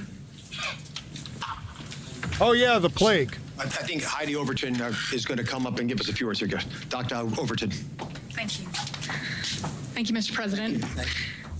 Today, the CDC held a press briefing that provided a lot of the answers and information, but we have stood up a full interagency response. The Department of State, the CDC, the Department of War, everyone is fully involved in tracking. Today, we do have an announced today at the press briefing. There is an American that is symptomatic and has tested positive for, it's the Bundibuja virus, a strain of Ebola. That American, as well as 6 other high-risk contacts, are going to be taken out of that region and taken to Germany. We want to thank our German counterparts. That is an internationally recognized location for viral hemorrhagic fever treatments. So we're very grateful that they would take them. It's a significantly shorter flight time for Americans to receive treatment there in Germany. For all other Americans, we have issued travel warnings. We have instituted just today entry restrictions for non-U.S. citizens that have been in the region in the past 21 days. So in Uganda, Democratic Republic of Congo, and South Sudan. So very serious measures that have been taken. We are working to communicate very frequently with everyone. Your question was, should Americans be worried? Right now, there are no cases of Ebola in America. We want to keep it that way, and we are doing everything we can to support Americans in the region. Thank you, Mr. President. Mr. President Trump, over here. President Trump. Go ahead, on Iran. Yes, follow up on Iran. Other countries have done this before. They have asked you to change course in order to they dangled a peace deal in front of you saying one was coming.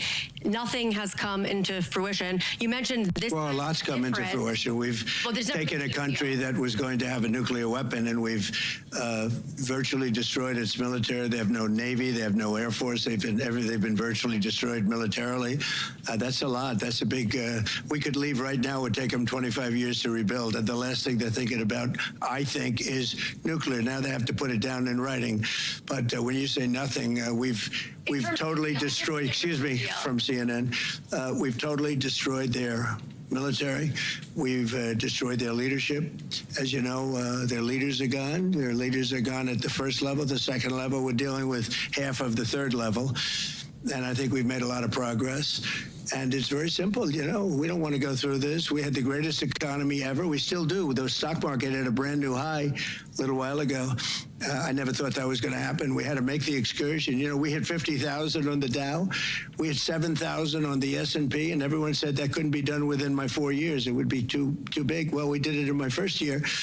And then I called Scott and Howard. I called them all into my office. I said, we're going to take a little excursion down to the Middle East, and we're going to confront Iran because they are desperate to have a nuclear weapon, and the only reason they wanted is to use it. And I said, I hate to do this because we're doing so well, but this is the most important thing we can do. We can't let Iran have a nuclear weapon. So we did that. And when we did that, we were met with a little force, and we ended up destroying them. We now have a tremendous, we built really a steel wall where no boats to blockade, where no boats are able to, not one boat has been able to get through our blockade. Look, our military is the greatest military anywhere in the world. I just left China, and I will say President Xi was very, very complimentary of our military. He was amazed, actually, at our military. We have the greatest military in the world. We're not going to let Iran have a nuclear weapon. So I was called by these three countries, plus others, and they're dealing directly with our people and, right now, Iran. And there seems to be a very good chance that they can work something out. If we can do that without bombing the hell out of them, I'd be very happy. Please. I have a question on weaponization. Do you believe that people who committed violence against Capitol Hill police officers on January 6th should be eligible for compensation from this DOJ fund? And are you or your family members going to be seeking compensation from that fund? It'll all be dependent on a committee. A committee's being set up of very talented people, very highly respected people. I think it's a committee of 5. And again, I didn't do this deal. It was told to me yesterday. They said they're doing something. I do believe there has to be compensation for people that were destroyed. You have families absolutely destroyed, and it's all going to be determined by a committee of 4 or 5 people that are respected and very brilliant at what they do. Yeah, please. Go ahead, please. No, one at a time, please. In the blue, yeah. Thank you, Mr. In the blue, yes. Go ahead, please. Thank you, Mr. President. On election integrity, so a lot of Republicans, including you, are speaking out against a massive mail-in ballot era in Maryland primary election. Terrible. How concerned are you about election integrity as Americans are heading into the midterms? I'm very concerned about it. I'm very concerned about mail-in ballots. We're the only country in the world that's doing mail-in ballots, and mail-in ballot is, by just the nature of it, it's going to be corrupt. So many people handle it. You go into a well-run voting booth in a certain state, you know, we'll pick a state, but you go into it, and I mean, they look, even me, I went in Florida and went to vote, and they said, sir, I hate to do it. I'm so embarrassed. Could I see your identification? I said, really? Do you really want to do that? Please, sir. I'll lose my job if I don't do it. I was very proud to hand her identification and everything else. I mean, you want to have proof of citizenship. You want to have a voter ID. You want to have all these things. But to me, maybe the worst of all is the mail-in ballots where they come in. So, as you know, in Maryland, 500,000 fake ballots were sent out. When they were caught, they said, oh, we'll pull them back. and they issued 500,000 new ballots. And as you know, they never got the original ballots back. So there are 1 million ballots out there. Many of them went to Democrats, and it's a very serious thing. And I'll tell you, I've looked at Maryland for a long time, and I know Maryland pretty well. And I was told that it's automatically a Democrat state, and I don't believe that because I think I did really well there, and I don't believe it. But they issued, as you just got caught recently, 500,000 ballots, illegal ballots were sent out, and they were totally fraudulent. And then they said, oh, we'll pull them back. Well, they didn't pull them back, and they have 500,000 new ballots go. So what happens to the original? Are they going to come in, and are they going to come in and infect our system? So it's a very, very serious thing that's happened, and I've asked the law enforcement to look at it very, very strenuously. I want to thank you all. We're so proud of it, and I want to thank Bobby and Oz and Mark and all of the people that are here. And Joe, great job. You are really something. I heard about you for a long time, and now you're doing something that's more important than anything you've ever done, and you've done some beauties. Thank you very much, Joe. Thank you very much, everybody. Appreciate it. Thank you. Thank you. All right, President Trump speaking at a healthcare and prescription drug event at the White House, and then taking questions, a lot of it having to do with Iran and what the... It's really weird. It's almost like voting might have a big deal to do with the country. And maybe, and I know this might be a shocker for some, but maybe you should have to prove you're actually a citizen of the country. You know, just like when you go get a job, when you go, like, I don't know, purchase cigarettes or alcohol or literally anything else. Maybe saying that you live in the country so you could vote might be a good idea. Maybe it's also good to show your ID so people know you're alive. It's not like we keep getting people who are dead voting somehow. I still want to believe that there's corpse walking in there. Must vote. Must vote. A little bit of good news for me. I did some voice acting stuff on a audiobook drama coming out, which is pretty cool. And a multiple book thing. I did one line for them, and they're like, hey, do you want to do some other lines for us? And I'm like, sure. So I went from having one character to 4, which is cool. Apparently one's going to be Native American. I'm not sure how I'm going to pull that one off, but that should be a fun thing to figure out. I mean, with the military, at least you can identify who they are. You know what I mean? Like, at least you know who it is. You go in there and you have Private, Schlongdong over there. You know that he's going to be voting. You know he's part of the military. I guess, I don't know. He'd still have picked me. My actor resume shows what my face looks like. I don't know.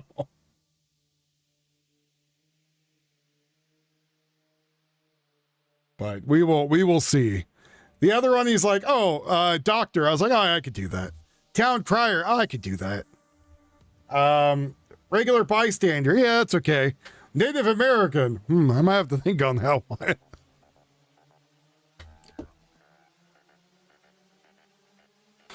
One, I don't know how to make it sound that way, and 2, unification that is underway after a deadly shooting that happened at a mosque in San Diego. Here I'm Chief Shoots with 2 guns. Unfortunately, 3 people associated with the mosque have been killed. Chief Akimbo. Children were injured in this shooting. The 2 suspects. That's actually, I got the roll, so. In this case, were found dead inside a vehicle. It is now being investigated as a suicide there for the suspects, but you are looking at family members picking up their children after what had to be no doubt a very, very alarming message and updates that were coming through that a shooting took place at this mosque.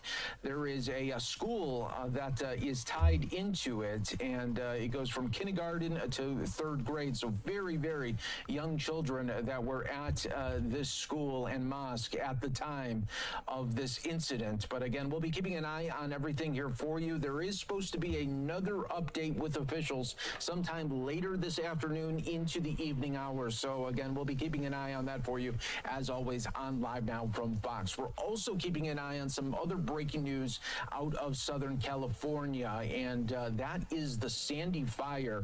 Right now, more than 700 acres are burning. This is a live look right now in Simi Valley. Oh, no. They got people's homes. Is being burned right now, unfortunately. So let's listen into some of the coverage. This is Fox 11 Los Angeles providing, and let's listen in our coverage. Yeah, I was talking about how it started with just 10 acres, and within an hour it exploded to more than 184 with 0% containment. Hey, interesting thing. Thanks, buddy. 720. 720 acres burned. Darlene has just tipped $20.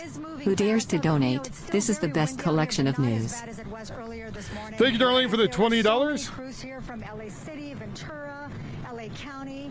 They've got the strike teams. I did some interviews with them as they were getting ready to work. It has been a pretty amazing thing to watch them work from above. As soon as I got here, I saw one drop after another, and a lot of the residents were coming outside just to take video and pictures of the drops. Right, Sova? They were very impressed with all of it. It's not like some weird rich guy is hoarding all the... Oh, wait. Ventura County Public Information Officer. He gave us some latest numbers, so I'll rattle those off again because I think it's important. So 500 total firefighters are now on this. Earlier it was about 200, so now they have about 500 firefighters battling the Sandy Fire. 720 acres, just this one home. This is it right here, destroyed. They are doing their best to surveil the area to see if any other home was lost. There have been some outbuildings damaged and or destroyed. They don't have a count on that yet. Beautifully, no injuries to report. Thank goodness. And still, hey, interesting things. Thank you for becoming a second level member. I don't know how much that is. I don't know how much any of those are off the top of my head. I think one's 2 and one's 5, right? Your view is just this particular property and this cul-de-sac, but the shots from Skyfox are more encouraging in that you don't see a whole lot of active flame, thank goodness. You do see a whole lot of white smoke as we see those water drops continue to happen, and we just had a live picture of the reservoir there and one of those aircraft picking up some more water to make more water drops. So that is some good news. Gino, we'll let you get back to news gathering. We want to update you now on the breaking news that we've been following. The other story, this one is out of San Diego.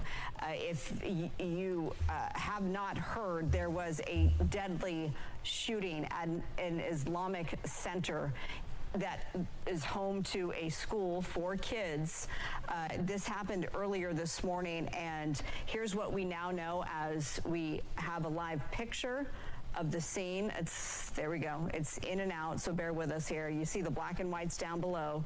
There reportedly is Thank you again, interesting things. Vigil that is underway for the lives lost. No kids were hurt in this, thank goodness, but unfortunately 3 male victims, adult victims, died in this shooting. One reportedly was a security guard who did a lot of good work to save other people. That's from the San Diego police chief. 2 suspects said to be teenagers, 17 and 19 years old. They are dead as well. So a total of 5 dead. Those suspects, those teenage suspects, reportedly inflicted gunshot wounds. It was an incredible scene and turnout from law enforcement. The whole situation has been, quote, neutralized. They've been saying that term throughout the day. So the threat is gone, but unfortunately, this is the scene down below. Just a terrible, terrible thing. Another active shooter scene with 3 victims, male victims, dead. We're working to get more details from authorities in San Diego. All right, so that is that story. Let's get back to the Sandy Fire. All right, throw out your speculations. Tell me one more time. Oh, there we go. There's Christina Gonzalez on the ground, smiling. We like to smile, Christina. Does that mean you have some good news to report? Yes, I do. We're off of Sandy Street, right? I'm standing. The fire started actually behind these homes. We talked earlier to the people who called 911. The good news is, if you can see, you don't see a lot of smoke like we did a little earlier. Now, you might see the firefighters, and there's actually homes. I don't know why that lady's smiling. People lost their homes. And they have been hosing down this entire area. They've been hitting it really, really hard with drops. But what I want to show you, Olin, if we can go to that flag over. You see, that flag behind the fire truck from Ventura County Fire has been our bellwether of what the wind is doing. And for the first time today, that flag is not literally just blowing and blowing hard, which is a good thing. It is the first time in the day you'll see it start blowing once in a while. We are getting some wind gusts, but not what we were getting a little while ago. The other thing that we're beginning to see, and let me show you, when we were here last time, there was a lot of brown smoke over that hill because the fire is just on the other side, the fire line. We were here because they had a lot of hot spots and they were hitting it really hard. But you see that there's a lot more white smoke, less brown smoke on this side. That's a good sign. But again, you're looking at where this whole thing started. Listen to the people who called 911 this morning when they saw it begin. Thank you so much, Christina. We love the example of the flag. Just, I was going to say, sitting there, hanging there, without any movement. That's absolutely what we want to see. And obviously, we've lost communication with Christina as we're now zoomed in on a firefighter on the hillside there. I can hear you. Oh, you can? I can hear you. I can hear you, Marty. Yeah, now, I had some sound from people, the people who called 911 this morning, who saw it begin, and I don't know if they have that sound queued up. They are supposed to. I heard that interview live. That's a good one. Okay, so what happens here this morning at 10 o'clock, they say that there were people working back there. They had seen some crews. I'm trying to get some video from Ring cameras. Let's see if I can do that in not too long. But we saw some crews leaving the area, and then they saw the fire blossoming up, and they, called 911. Now, investigators are out here. They have been talking to people, and we don't have. Okay, let's go to that sound. I'm hearing that they're ready. So you can hear from these people directly. Let's go to that. Well, we came home and I was parking the car on the curb, and I looked to my left and I saw it was like a little puff of smoke, like a barbecue, and I was thinking to myself, barbecue on a day like this, it's awful. So 30 seconds elapsed and I just went out the door and I looked and he's trying his best. And I said 911, I called it, and then I ran into the house, got her going, and she came over and got the neighbor going, and that's pretty much the extent of it. I thought it was some crazy barbecue, and I was like, who's doing a barbecue at this time of day? As I managed to walk through, I saw some neighbors out, and I said, hey, do you know any information about your neighbors in the back? And they had no idea, so we managed to confirm it on... Can we all take a moment to put a X in chat for her hair get lit on fire? She got a little close to the flames, I think. We managed to get it before it managed to get too out of hand, and we got both Ventura County and Los Angeles Fire Department on hand in like 2-3 minutes or so. It was 3 minutes. quite impressive. They're on point.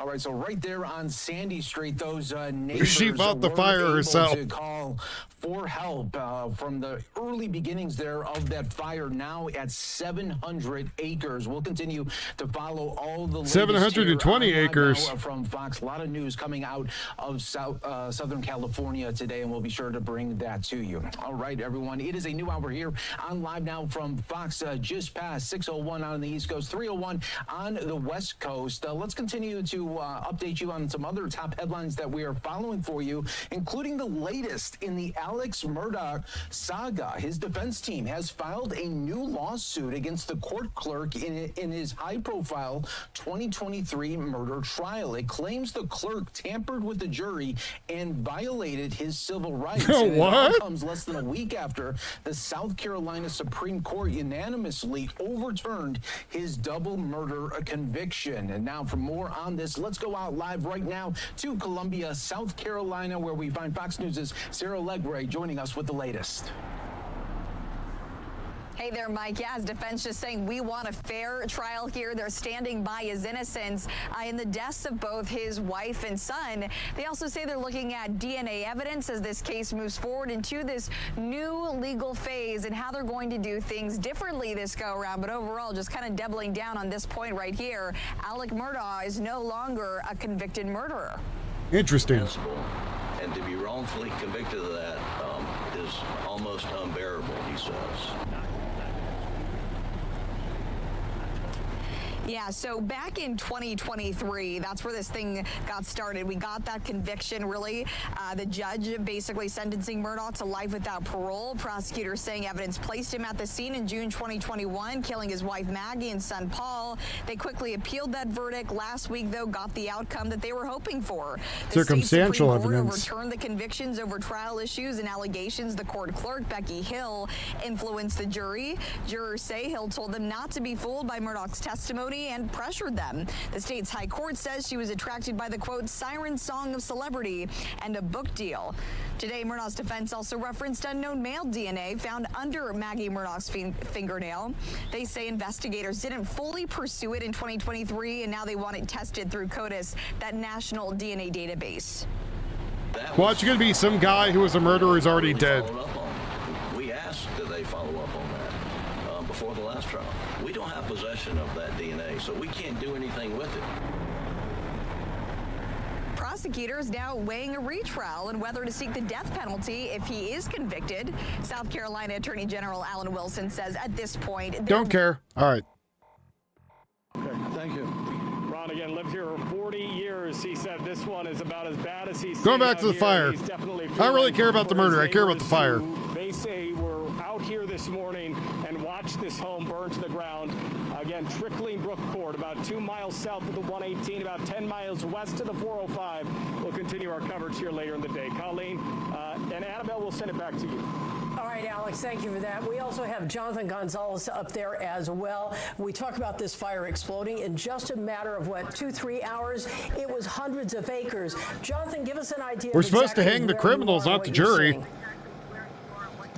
So we are on just the other side of the ridge, Colleen and Annabelle, from where this fire started. We're on top of Peter Place, here at top of one of the neighborhoods here in Simi Valley, just on the edge of the hillside here that burned just moments ago. Engine 51. Oh, yeah, I see they retried. Fire. The firefighters are here now on scene monitoring the area behind that house that we last saw you at when we last spoke with you just a few minutes ago. Pablo's house. We were in his backyard for some time. Well, firefighters have now arrived on scene because despite most of the hillside, sadly, on this area, that it's already burned, there are some hot spots that they're keeping a very close eye on, and in the last few minutes we have seen some water drops. Wouldn't be surprised in the next few minutes if we see some more. This is again over the ridge from Sandy Court, where this fire, that area where this fire started. When I first got word of it, it was an old murder case. I don't know. Then 10 acres. I'm not going to worry about it until it gets all retried and talked about. 700 plus acres now, and you can see a lot of this area was the first to burn. Look at this hillside; it's devastating. But at least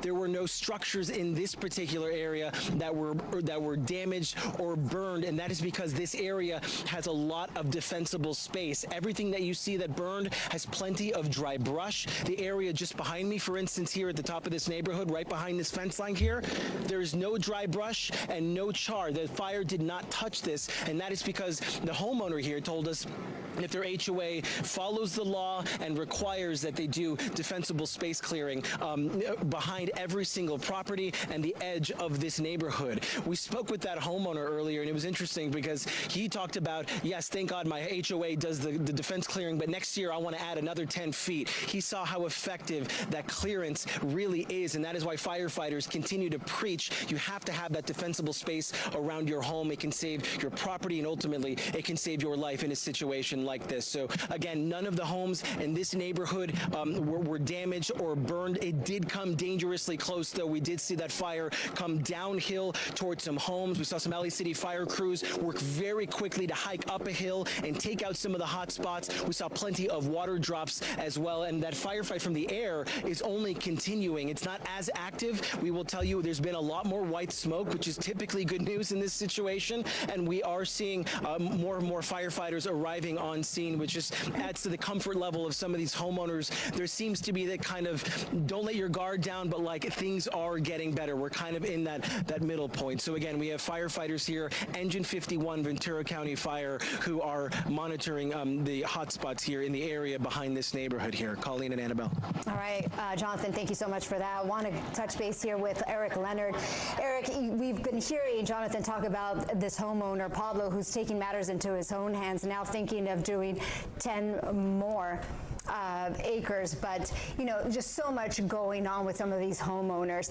We also want to continue to follow breaking news out of San Diego. 5 people dead, including 2 teen suspects after a shooting it snowed at an for me Islamic center. the other Eric Leonard day. has been tracking the very latest developments from the newsroom. He joins us live right now with the latest. Eric. Yeah, hi there. Authorities in San Diego In say Southern a Oregon. security guard is among the 3 adults who apparently were murdered this morning at the Islamic Center there, and they say that security guard prevented this attack from being far worse.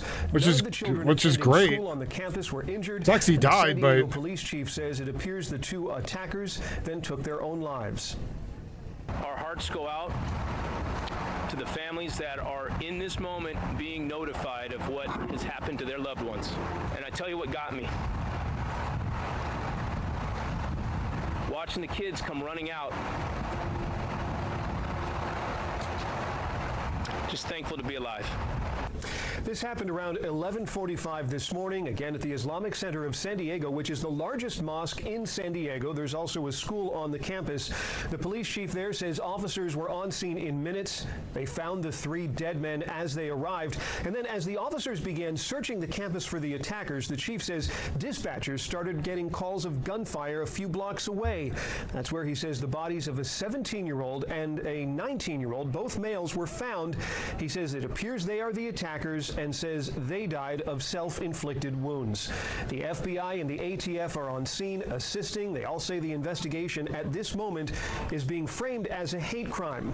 And even though they're characterizing this as a potential or even likely hate crime, the chief and the others declined to share what exactly they know that leads them to believe that this was the specific motive or what that specific motive is. The director of the Islamic Center in San Diego says it is outrageous that anyone would target a place of worship. So far, this appears to be an isolated event, but even so, police up here in LA say they're monitoring the developments from San Diego. Back to you guys in the studio. All right, thank you for that, Eric. You got it. Certainly a lot of breaking news on this Monday. We have another story to tell you about right now. NBC4 Investigates has learned that former LAPD detective Mark Furman has died. Now, you may recognize the name here. Furman was one of the detectives in the O.J. Simpson case. In fact, he is the one who discovered the bloody glove. It's not clear exactly when he died, but we do know he was living in Idaho, and that's where apparently he passed away. He was 74 years old. Our Conan Nolan is gathering some new Again, there might be information on Israeli this, stuff more happening. I'm details. looking. He will bring us an update as soon as we have that info. All right, and our live coverage continues from Simi Valley. More than 700 acres burned in that wildfire. We're going to get a live update on the weather conditions with meteorologist Melissa McGee. That's coming up next. And you can just still see that dark plume of smoke there and that fire burning. That's the Sandy Fire. Meet my dad. National University.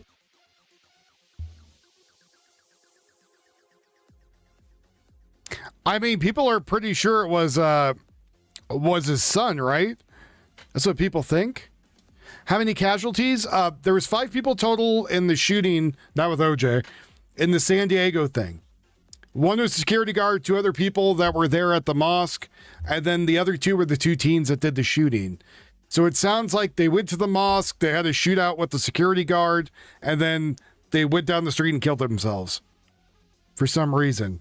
Speculation so far, people have said, I've read, is that they were lovers. So lover suicide. And then someone else speculated that there's a good chance that they were actually going for the Jewish center and went to the wrong place. Because the Jewish one's right there. So who knows? We'll see. We'll see what happens. If there's any news or anything of it. Yeah, self-inflicted. That's who they're currently seeing now, Metal Army, is Jesus. Yes. Jesus is now judging them for, you know, I guess Jesus isn't judging them. Peter at the gates is, but yeah. So that seems to be the long and short of it.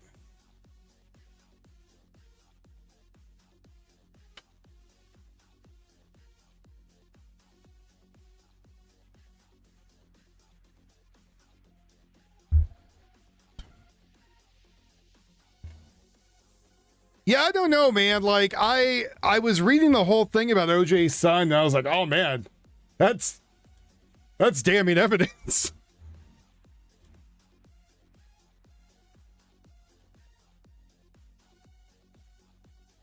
But anyways, back to the news. To give us an aerial perspective on the area that's been burning. Eliana, Colleen and I were just commenting, the flames are really close to this house there that we see. Yeah, and if the fire crews weren't here, Annabelle, this would be a very scary situation. But the good news is we have a lot. I mean, maybe you hate crime regardless of where it was, but yeah. I wanted to show you here, just at the end of Haley Court, you're going to notice that there is a plethora of Ventura County firefighters who are on scene in structure protection mode, which means that their job is to protect the homes here that are at the end of some of these cul-de-sacs that are very close to the flames. The other good thing is that the flames are actually moving uphill, so away from these homes. So two good things in this situation. But there's a few other good things. Of course, the winds are starting to calm down. The temperatures are starting to go down as well. So a lot of the things that were difficult for firefighters at the very beginning of this fire when it first broke out at 10 a.m. are starting to shift. As I widen out the shot, you're going to get a better idea of what the overall picture looks like here of what firefighters are dealing with. We're not seeing too much in the way of flame anymore. We had those flames I was just showing you, and then furthest to the south here, kind of at the top of the hill there and cresting to the other side of the ridge, that is also where we have some heavier brush. So I am seeing some flames up there. Wouldn't that be some, Soma? But when we were on the other side, I could see flames up there as well. The good thing is, though, there's no homes up there. This is purely just mountains. We just have vegetation. We do have some thicker vegetation up there, though, so we likely will see the smoke plume continue to grow up there. But the good news is that the fire moving away from homes overall, and at this point, the fire is starting to look a lot better. You know, Ileana, as we look at that, that almost looks like a backfire that's been set. What is burning there? Because it also looks like it's just dirt. Is there very low grass? Yeah, that's an excellent question, Colleen. I was actually Yeah, that's part of it, Vinay, is that they're thinking that those two are lovers. So we'll see what actually the truth is. Right? A lot of speculation. To set a backfire so that the flames would go away from these homes. And those are very short grasses, so small vegetation. Fire is what I would call that. That burns very quickly, but thankfully the firefighters right there, it's not a situation where the backfire is going to backfire on them. That does sometimes happen where firefighters will start a backfire and it could actually grow, but in this case it looks to be working exactly the way they intended. All right, Ileana Marino reporting live for us from News Chopper 4. Let's talk about the winds right now. Our meteorologist, Melissa McGee, has been tracking all the conditions out there, not just the winds, but the humidity and the heat. I mean, it's hot today compared to the weekend. Oh, for sure, Colleen. In fact, today is the beginning of the warming trend, so it will likely get warmer, and it is going to get warmer tomorrow and as we go throughout the next few days here. But I want to give you a vantage point that we haven't seen yet. This is from Alert. Because it was a murder-suicide pack. Closely at the picture, Mark. this image was taken from Oak Mountain, so this is actually north of where the fire is currently burning, but the image is pointed toward the south. So we're at Oak Mountain. We're looking down at that fire in Simi Valley. That's a hell of a friendship, but smoke in the atmosphere, but a lot of particulate matter as well. Here's the very latest with the Sandy fire and the observation data across the region. We're starting to see some improvement. Great news, that wind advisory we had up earlier today has expired. It was around Simi Valley, but not necessarily including the the city here, but we're looking at the current gusts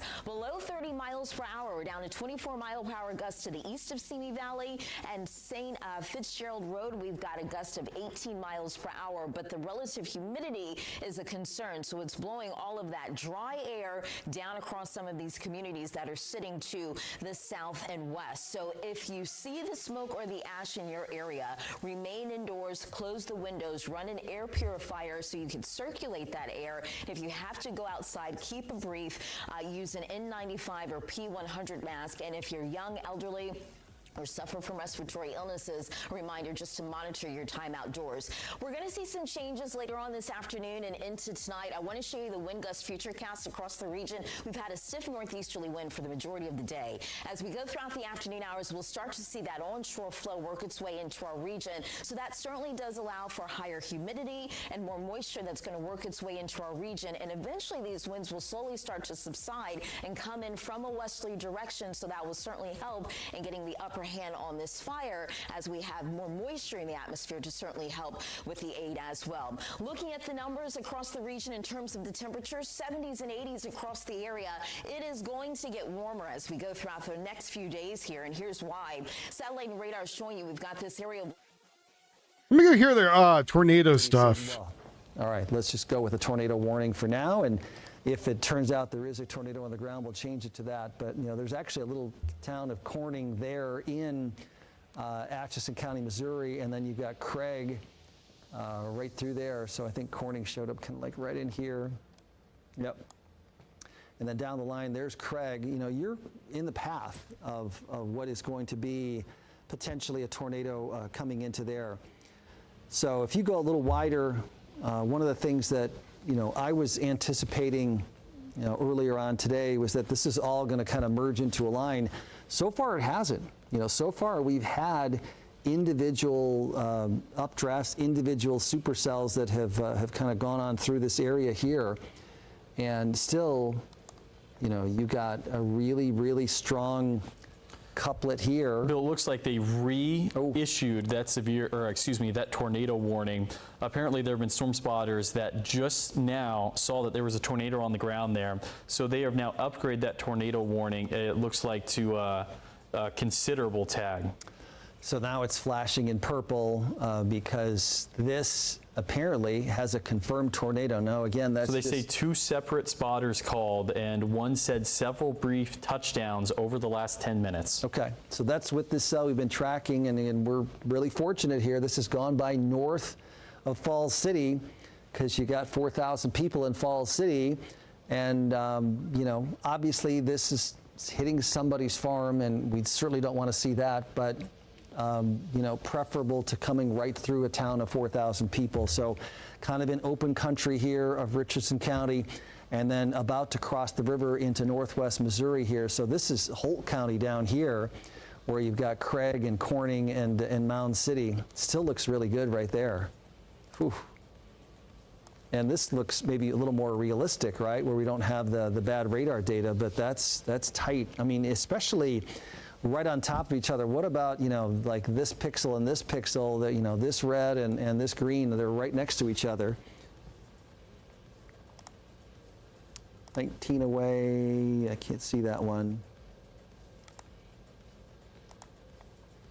76, so 76 this way, 19 that way, right next to each other here. And then, of course, the strongest wind in here, we're not certain that these are accurate, but some of these ones, 86 and, some of the highest speeds in there are, 80, 90. Earlier, we saw some of those over 100, but that is the component of wind that's coming back toward Omaha.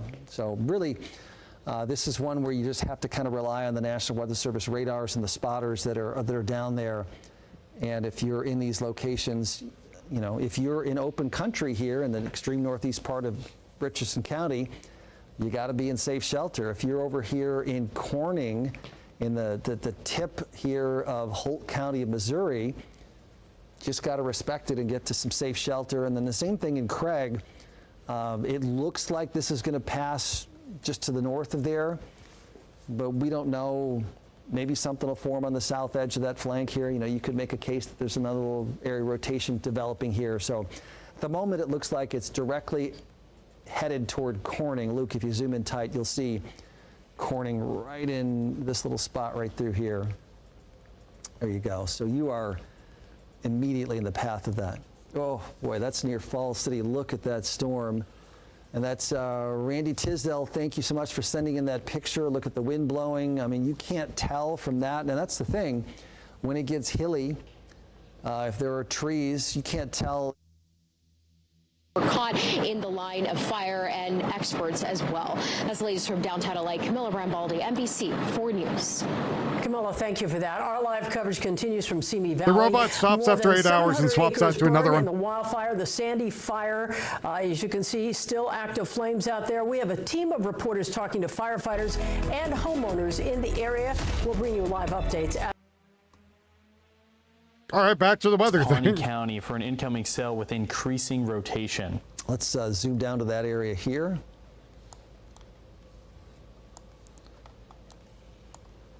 So right here, gosh, look at that. Yeah, so there's edge kind of here of Gage County, and then that is Pawnee County. And these poor folks, I mean, they feel like, gosh, we already been hit. We're going to again, but looks like it. Pretty strong rotation here. This is so yeah, every 8 hours they swap out robots. There's your strong rotation, and so now new tornado warning for that, which also includes Pawnee City. And remember the last cell, that's going to be 552 if this holds together and tracks that way, near or just barely south of Pawnee City, but now tracking there. Still looking really impressive here on the radar scan. What's the reflectivity look like? So kind of the normal look for people at radar. Yeah, look at that. Just has that kind of shape right here. And then a huge storm down there in Kansas, right? This is the one, Luke, you were showing us earlier. Yeah, and I've been trying to keep an eye on the Topeka National Weather Service office to see what they're saying, and there's been photos sent in, you know, and I can't really confirm that the photos I'm looking at is the same storm, but just a lot of damage, and I'm assuming it's this storm just because this is the nastiest one, it looks like, within their area right now. It's got the confirmed tornado warning on it, and again, I mean, let's see how far south this is of the border there. So that's only 25 miles south where that rotation or tornado may be from the Nebraska state line. Yeah, and look at how hooked up this one is here now. Also there, that's the, you know, wow, look at that. And, you know, folks down here, Topeka, same thing. They've got a bunch of storms they're tracking here, but you see that little hook right in through there. That looks really, really nasty. Luke, I appreciate you. You know, you're following 4 different Weather Service offices for the warnings here, and it's tough. But you know, you have to kind of be aware when we're in these border areas where it's Valley, it is sometimes Hastings, it's Topeka, it's Kansas City. There's a lot to track with these storms that are coming on through here. But this one down in northern Kansas. But this one maybe is going to threaten up into Richardson County again. So back up to Omaha, or not to Omaha, let's back up to Pawnee City, because that's the first tornado warning. Tonight at a commercial building in Glendale. Firefighters got calls to around 10:30 on Sonora Avenue. This is an office building with several different types of businesses there. Investigators were on scene overnight looking into the cause of that fire. The medical examiner's office has not yet identified the 2 people who were killed. One person is now in custody after leading police on a... Okay, I don't know what the hell that's about. That's not even the same shit we're looking at. Oh. Just about over the river Monday now, and crossing into northwest Missouri. So you got Holt County here and southern Atchison County, and this is the storm right here. So this is Omaha's radar. Now this is that's Topeka. So we're probably looking at this. This is away in here, and this is Omaha's radar. This is away, and this is toward. So right in here is your rotation, and there's the Missouri River, and this is Richardson County, this is Holt County, and this is Atchison County, and then right in there, if you zoom in tight, that's Corning. You know, not Corning, Iowa, but this town in northwest Missouri. You got to go a little bit tighter than that still. But here it is, and it's just about in the path of where this is going to go. And then Craig is right there.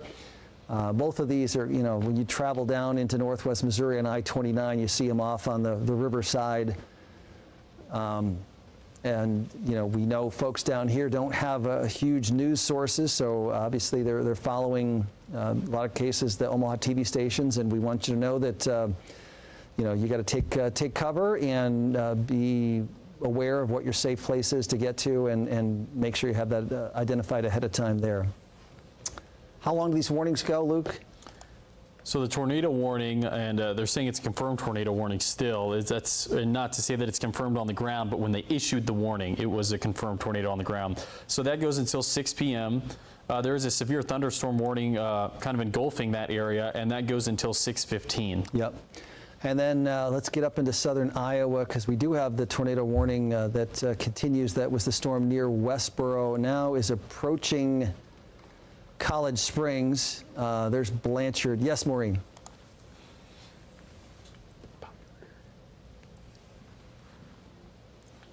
Oh. Okay. Luke, we're getting a report that now in Auburn there's significant hail coming down at the moment. You see this warning here, you know, just kind of to our thought process here. If you're in College Springs, if you're in Shambaugh, you got to watch it, because, you know, still potentially a tornado along that line. This is what came over Westboro, now kind of near Blanchard or just east from there. Luke, if you go back to Auburn, let's see what we've got for the storm down here. So just a little farther south, there you go. And let's go reflectivity here. Looks like it's moving out.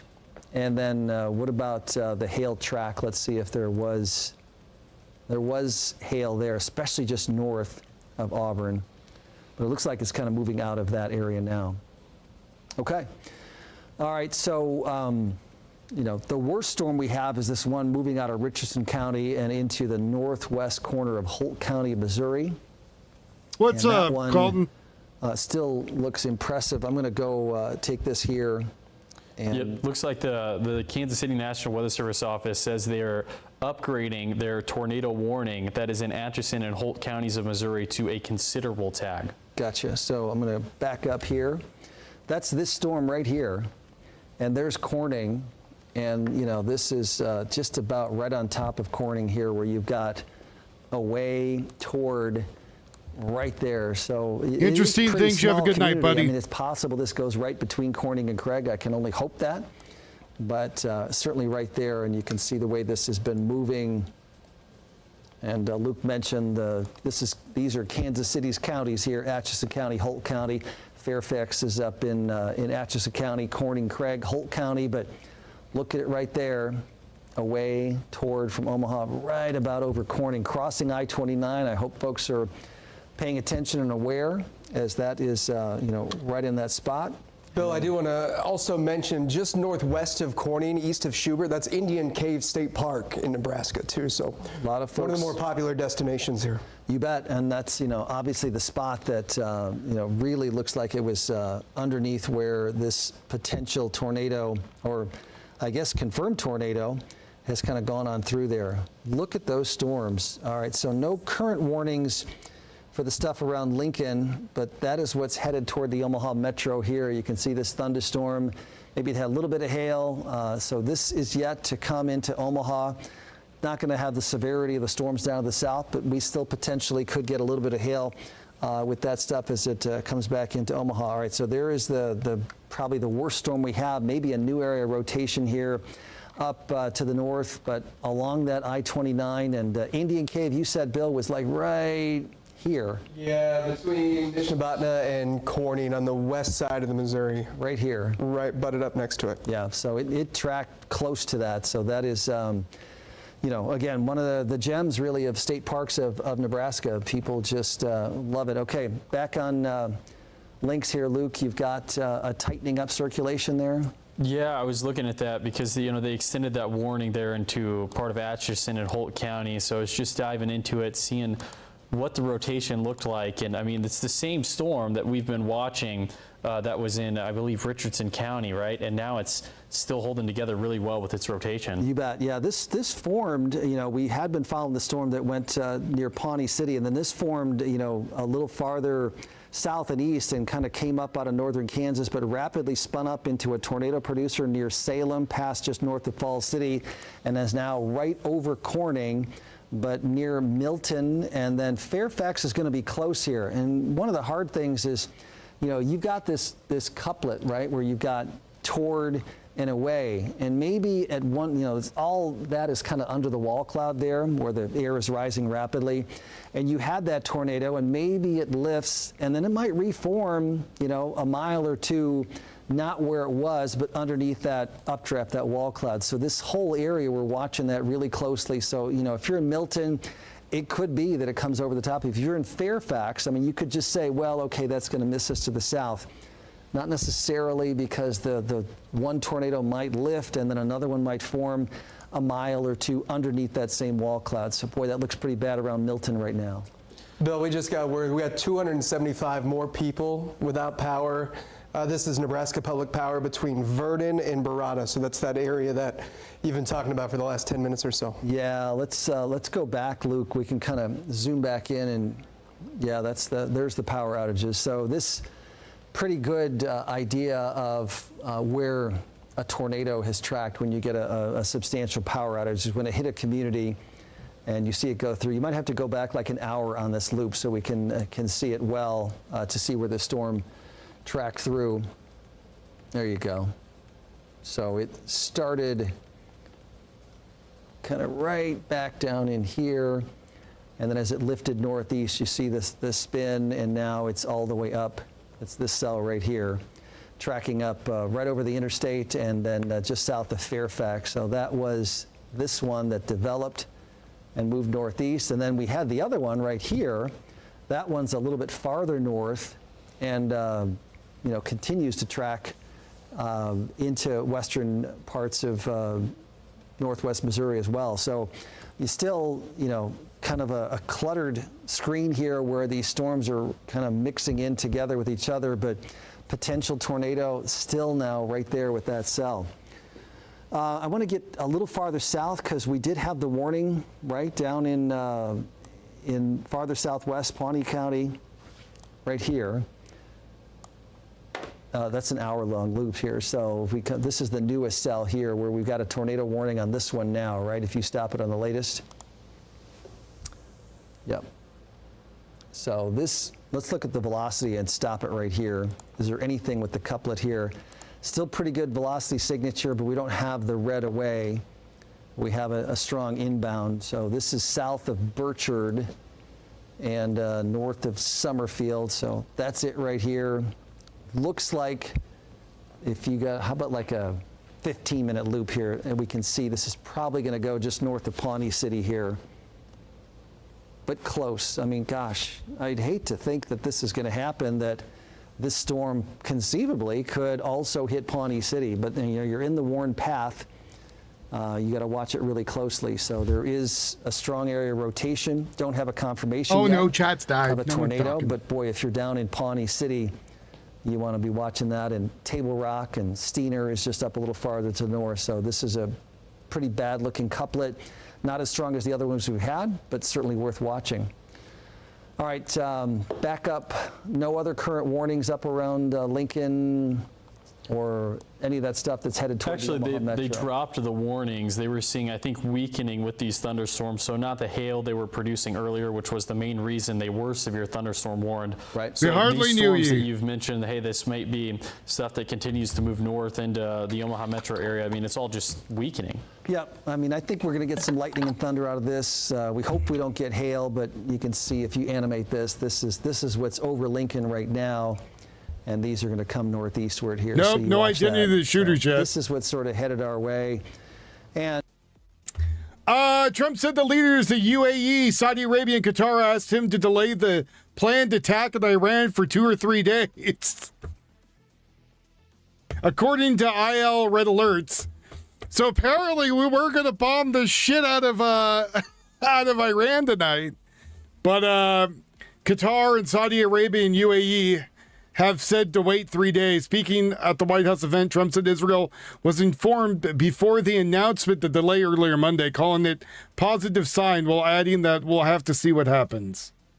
We could still bomb them. Yeah, I am not aware if they were furries or not. Let's see. if there's been any info on the shooters.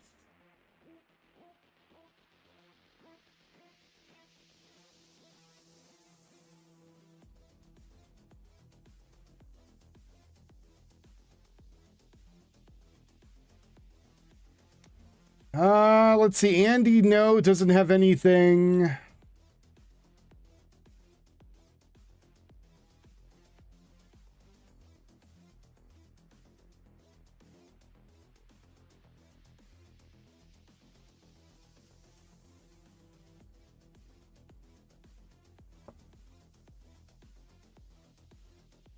I'm looking right now, but so far I haven't seen anything about the people who it was.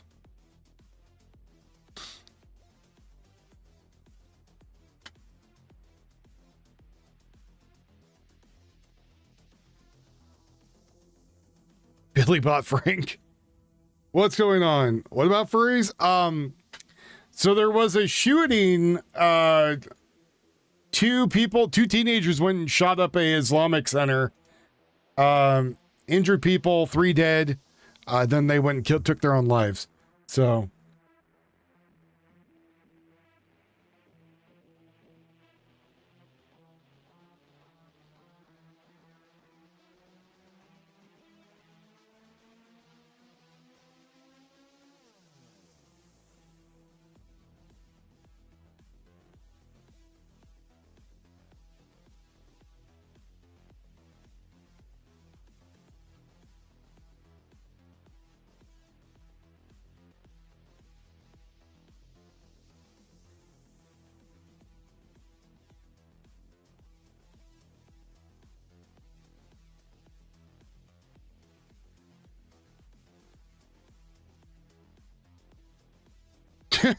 Technically, it was a werewolf. Yes. Yes, it was 2 teens, a 17-year-old and a 19-year-old. People are speculating that it might be that they were looking for the Jewish center and got lost, and they thought that was the Jewish center. That's a speculation. The security guard did risk his life to protect people. He died, unfortunately, defending people. Lots of speculation out right now. Yes, the 19-year-old, it is an adult, still a teenager, but still, yes. And the other one was 17. So, again, I'm expecting to find something funky with the relationship. Probably more than just friends, is my guess. Wouldn't be surprised with some grooming. Yeah, every once in a while, depending on the robot, one of them has like a freak out and doesn't go anywhere. No idea the motive whatsoever. I don't know. I don't know anything why they did it. Your guess is as good as mine. It's very up in the air. Oh, you're welcome. Thank you. Oh, well, you're welcome too. Thanks, buddy. Finally get some goddamn recognition here. Got over here saying thank you to me. It is Monday. It's actually my day off, but I wanted to come on because something was happening.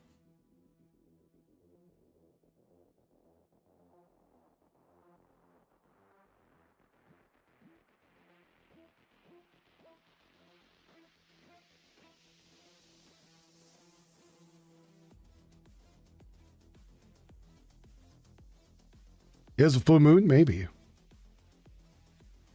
Actually, Chris, that might be a thing. That might have actually been a thing, but we'll see what happens when all the stuff comes out.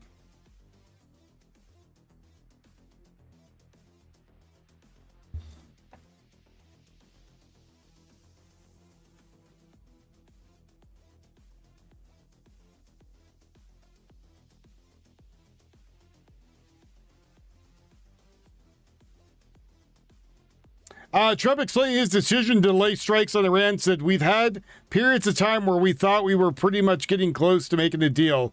Didn't work out, but this is a little different now."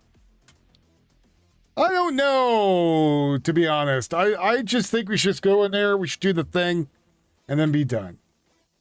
I think all this delay is just not working. Gonna have a waste of time. Apparently, a California woman was left paralyzed after falling off a bridge during an ATV excursion in Mexico and waiting 28 hours for help after paramedics refused to treat her until she paid $24,000. Makeup artist Nina Bakashi was celebrating her 28th birthday in Cancun when the guided ATV turned into a nightmare. While crossing a wooden bridge, one of the tires got stuck, flipping the ATV and sending her through the railing. She fell and suffered severe fractures to her neck and spine. Workers strapped her to a board and carried her out by hand. She was then driven to an hour to the nearest hospital. Once there, doctors allegedly refused to operate for 28 hours until her family paid $24,000 up front. Bakeshi had no travel insurance. Her friends and family maxed out credit cards to cover the costs. She finally underwent major spine surgery more than a day later. Doctor said she's likely to be alive after landing, and the leaves that softened her fall. She is now paralyzed, preparing to fly back to California. Jesus Christ, for that amount of money, you should just float her back. Get the damn surgery here. Stabilize her and fly her over.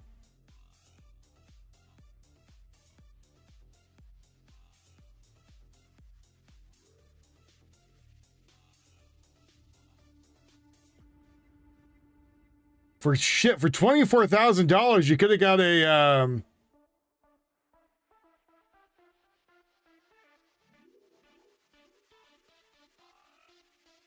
private airplane to bring her home. Probably they got better surgery too.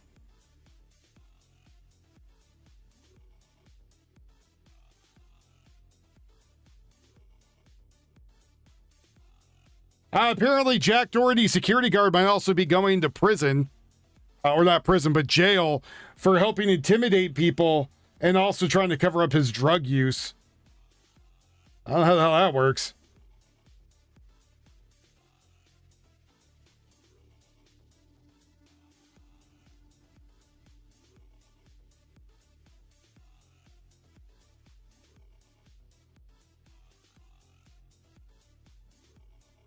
Oh, looking for the news. What's going on, number one? That's Greta's sex cruise.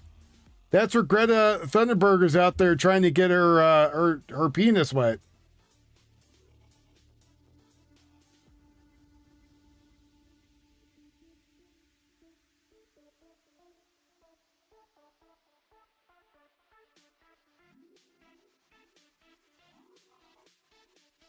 But again, that's not speculation. Last time it happened was some guy was accused of like sleeping with a bunch of women, and Greta was like really infatuated with him, and he wasn't going to give her the time of day. He probably looked at her and thought she was 12. He was like, "No, thank you."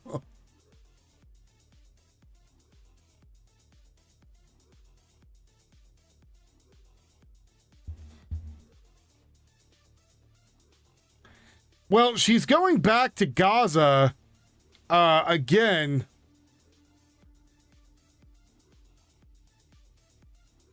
But again, the Israelis told him, like, you bring your ships back here, we're just going to sink them. So I don't know what's going to happen.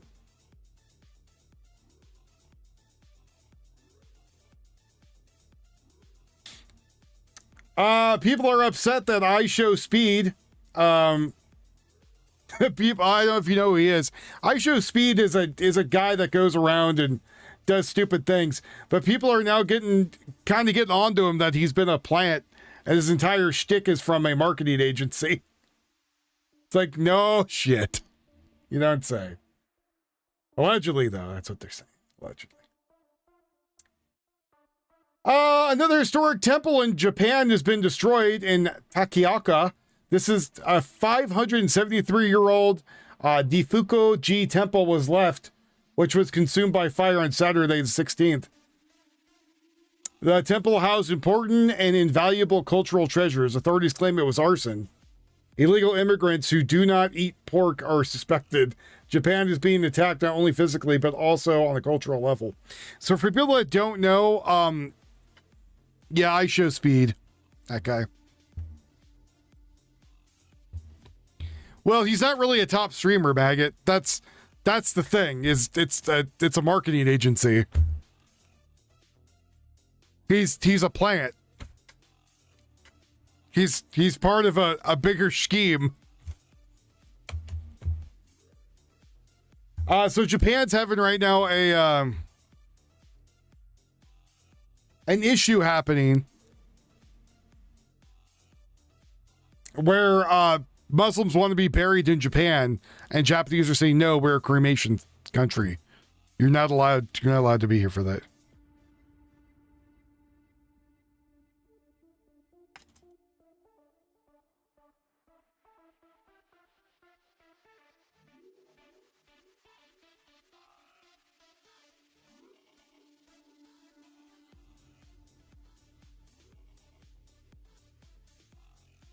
It does seem to be getting worse. But we were just talking to somebody who said, you know, ultimately the firefight looks a lot better, and we're getting basically close to the point of being able to breathe that sigh of relief.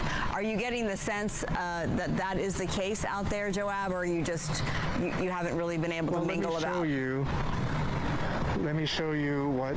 There's a gate here that's kind of overlooking the hill, and you can see where it burned out. Oh yeah. So as it burns out, as you remember when you do training, we do training for fire coverage. When these areas get burned out like this, there's nothing left for the fire to come back to burn. So at least for this area, there's now what appears to be a large kind of break where the fire cannot come back.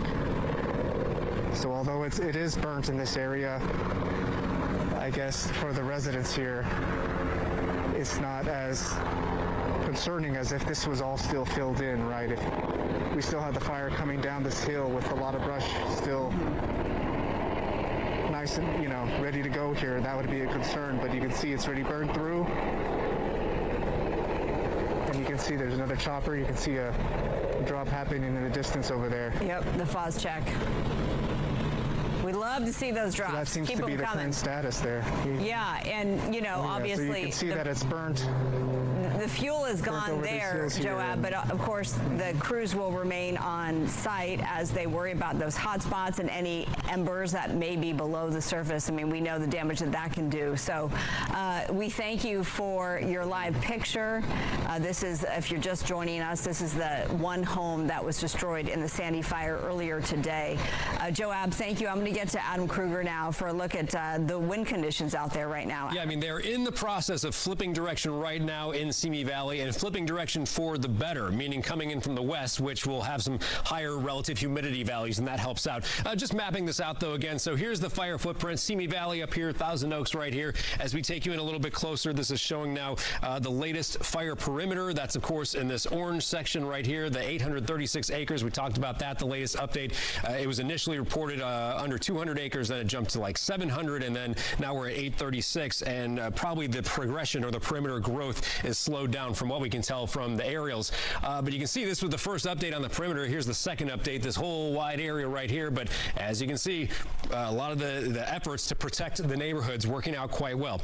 All right, so that's the map. Now let's look at some of the winds. I'm going to show you what they've done, and then we'll look at what the wind forecast looks like going more so later into the evening. So here's, again, kind of the broad view, Simi Valley right here, Thousand Oaks right here. The actual fire is right about in this specific spot. So we have a few weather instruments that give us 10-minute updates every 10 minutes, kind of around the general vicinity of where this fire is. And you can see these little wind flags. So here they're showing winds going still from the northeast, which is what we've seen through a lot of the day today. That's the drier wind.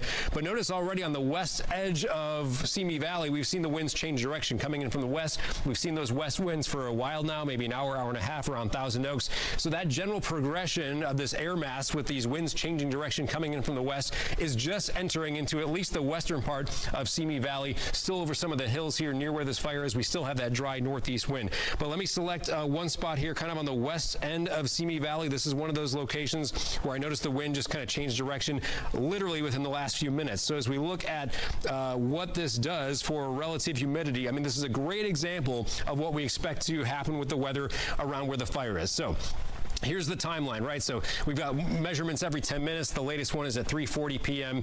You can see the wind direction. It was He's trying to make some money. Northeast for a while. That was the dry wind we had all day long. These are the wind speeds and the wind gusts. The purple colors with the G. That G stands for gust. So we still see gusts around 15 to 20. Still a little bit breezy. But here's the change in wind direction coming in from kind of the southwest. And look what the relative humidity did just in the last half hour or so. We saw this relative humidity 12%, 11%, and then jumping up to around 40%, which is great. That helps out. So that's the exact change we expect to see where this fire is happening within, I mean, it's happening now and should continue to happen within the next half hour or so. Let's switch over to Weather One. I want to show you what the wind forecast looks like. So here you see Thousand Oaks, Simi Valley. Again, the area we're watching with this fire is kind of just south of where Simi Valley is plotted right here. It's right about here. So our computer model is showing those winds changing direction as well, indicating they're coming in from the west as we go later into the day here. Here's 5 o'clock. Now again, there's still going to be some gusts that get up around 20 or a little above. So there's still a breeze, but at least it's not the real dry wind like we've seen throughout the day. And now it's got some higher humidity values to it. This is the sea breeze kicking in late day. Here we go into 6 o'clock, 7 o'clock, 8 o'clock. Look at this now. This is great news as the wind speeds also will be backing down as we go later into the evening and after sunset. They should be I would say you probably want to get the hell out of there with how fast this fire spread in Cali. That's going to be a lot better than what we've seen. I wouldn't want to hang out there. I also want to give you an update on the wind forecast for the entire area because still going into tomorrow, I think there's going to be still somewhat of a dry northeast wind, just not as strong as we've seen today. So as we go from this evening into tomorrow morning, notice some of these hills and mountains here might still see some dry winds from the northeast for the first part of the day tomorrow. And then just like today, the wind direction will eventually change. It'll be more of that higher humidity west wind that kicks in late in the day tomorrow. But again, the wind speeds tomorrow, not as strong as what we saw today. We did have a wind advisory that was in effect earlier today. That expired at 3, which was perfect timing. I mean, we saw right at 3 o'clock a lot of the wind speeds come down. So we still see, again, some dry winds in some spots tomorrow. We'll have to keep an eye on that. But the worst of this weather event and Santa Ana wind event that we're seeing today is past us. Again, like I said, literally right now around the Simi Valley area, we have the winds changing direction, lower wind speeds coming in the next few hours, and higher humidity coming as well. Marla? We'll take it. We'll take all of it. All that good news. All right, Adam, thank you so much. Live look from Chopper from Skyfox. You see the footprint of the Sandy fire. As you heard Adam report, 836 acres. That's the last count that we heard from Ventura County. It started as simply, as they all do, a very small brush fire early this morning in the 10 a.m. hour. We're now doing the math, 6 hours almost into this firefight, and it has gotten a whole lot better. But this wide shot does look a little concerning with all the white billowing smoke out there. But we did hear from Ventura County Fire about what Adam was just telling us about the shift in the winds, which is boding well for the firefight. And we haven't seen a ton of active flames, which was the case obviously much earlier. Let's run down what we know. So 836 acres, more than 500 firefighters are on this. One home has been destroyed. They are working to get other numbers in terms well, yeah, of eucalyptus is like a goddamn like garages, outbuildings fire bomb. That may have been damaged or firing destroyed explosive in this, oil tree. One home destroyed, no injuries. In terms of evacuation orders and warnings, those are still in effect. Orders are in place for almost 30,000 residents. This live Australia's look biggest from FU. Skyfox here, take it all in. And then the warning, evacuation warning, is in effect for almost 10,000 residents.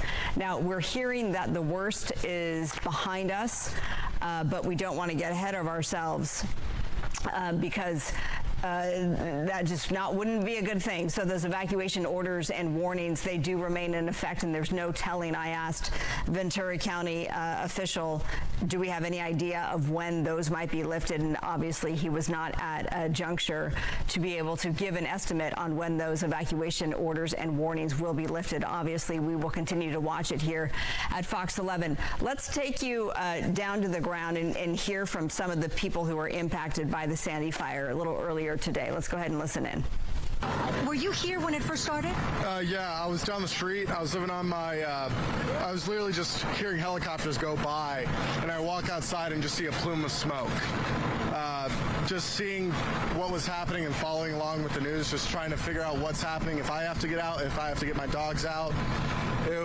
Unfortunately, this happened a few years ago. I don't know if many people remember the Woolsey fire, but it's practically going the same route. And I'll be honest with you, I've hiked these hills back on time again. There's brush that's taller than me. I'm 6'1", and you see brush that's probably double my size, and it's just not being mitigated. So it's an unfortunate thing, but until we really see brush fires like our control burns and all these different forest management things that we don't see that here.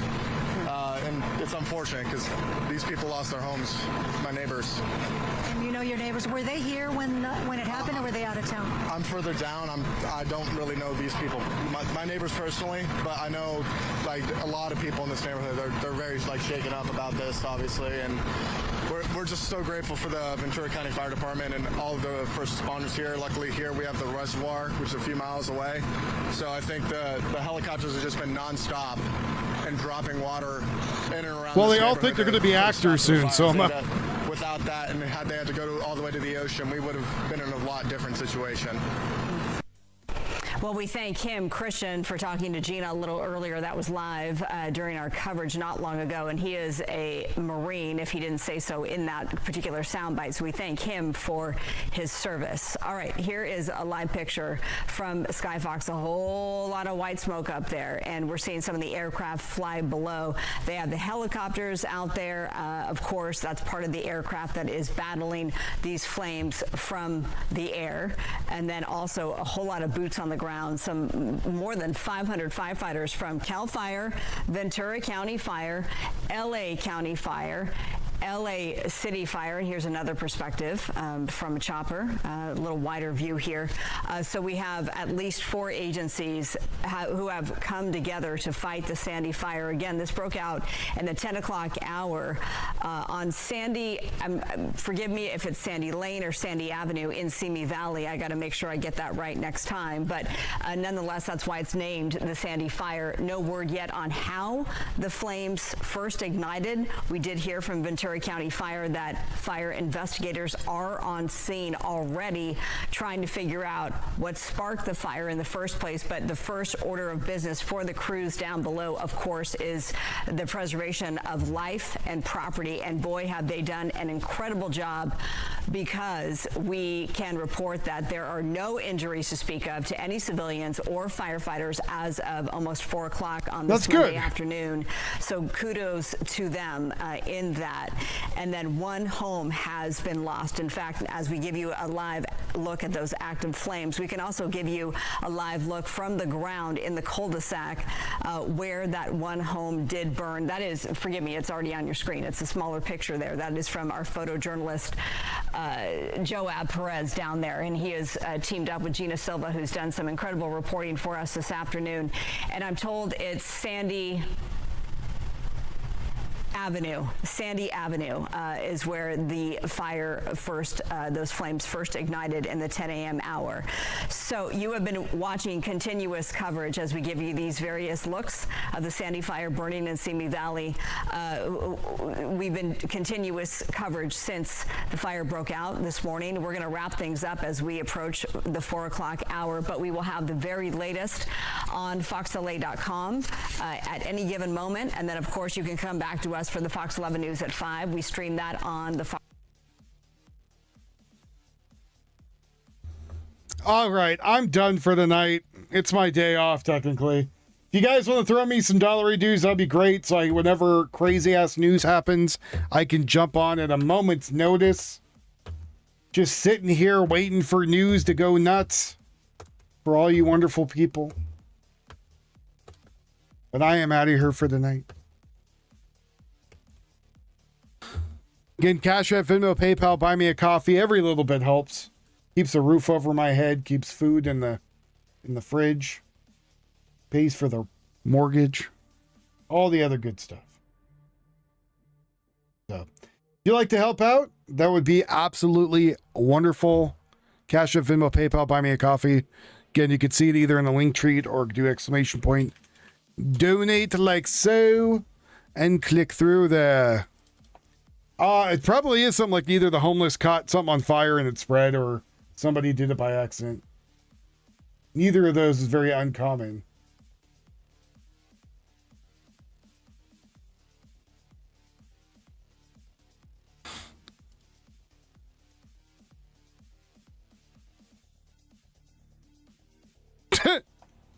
Yeah, we'll take all the other horrible shit with us too. Why not? All right, folks. You have a good night. I don't know if I'll be on tomorrow, but we will see. Be safe wherever you're at. If you're around tornadoes or the fires. Again, Cash App, Venmo, PayPal, buy me a coffee. Very much appreciate y'all. You have a wonderful rest of your night. I know times are hard. I get it. But I'll see the rest of you either tomorrow or for sure Wednesday. Night, folks.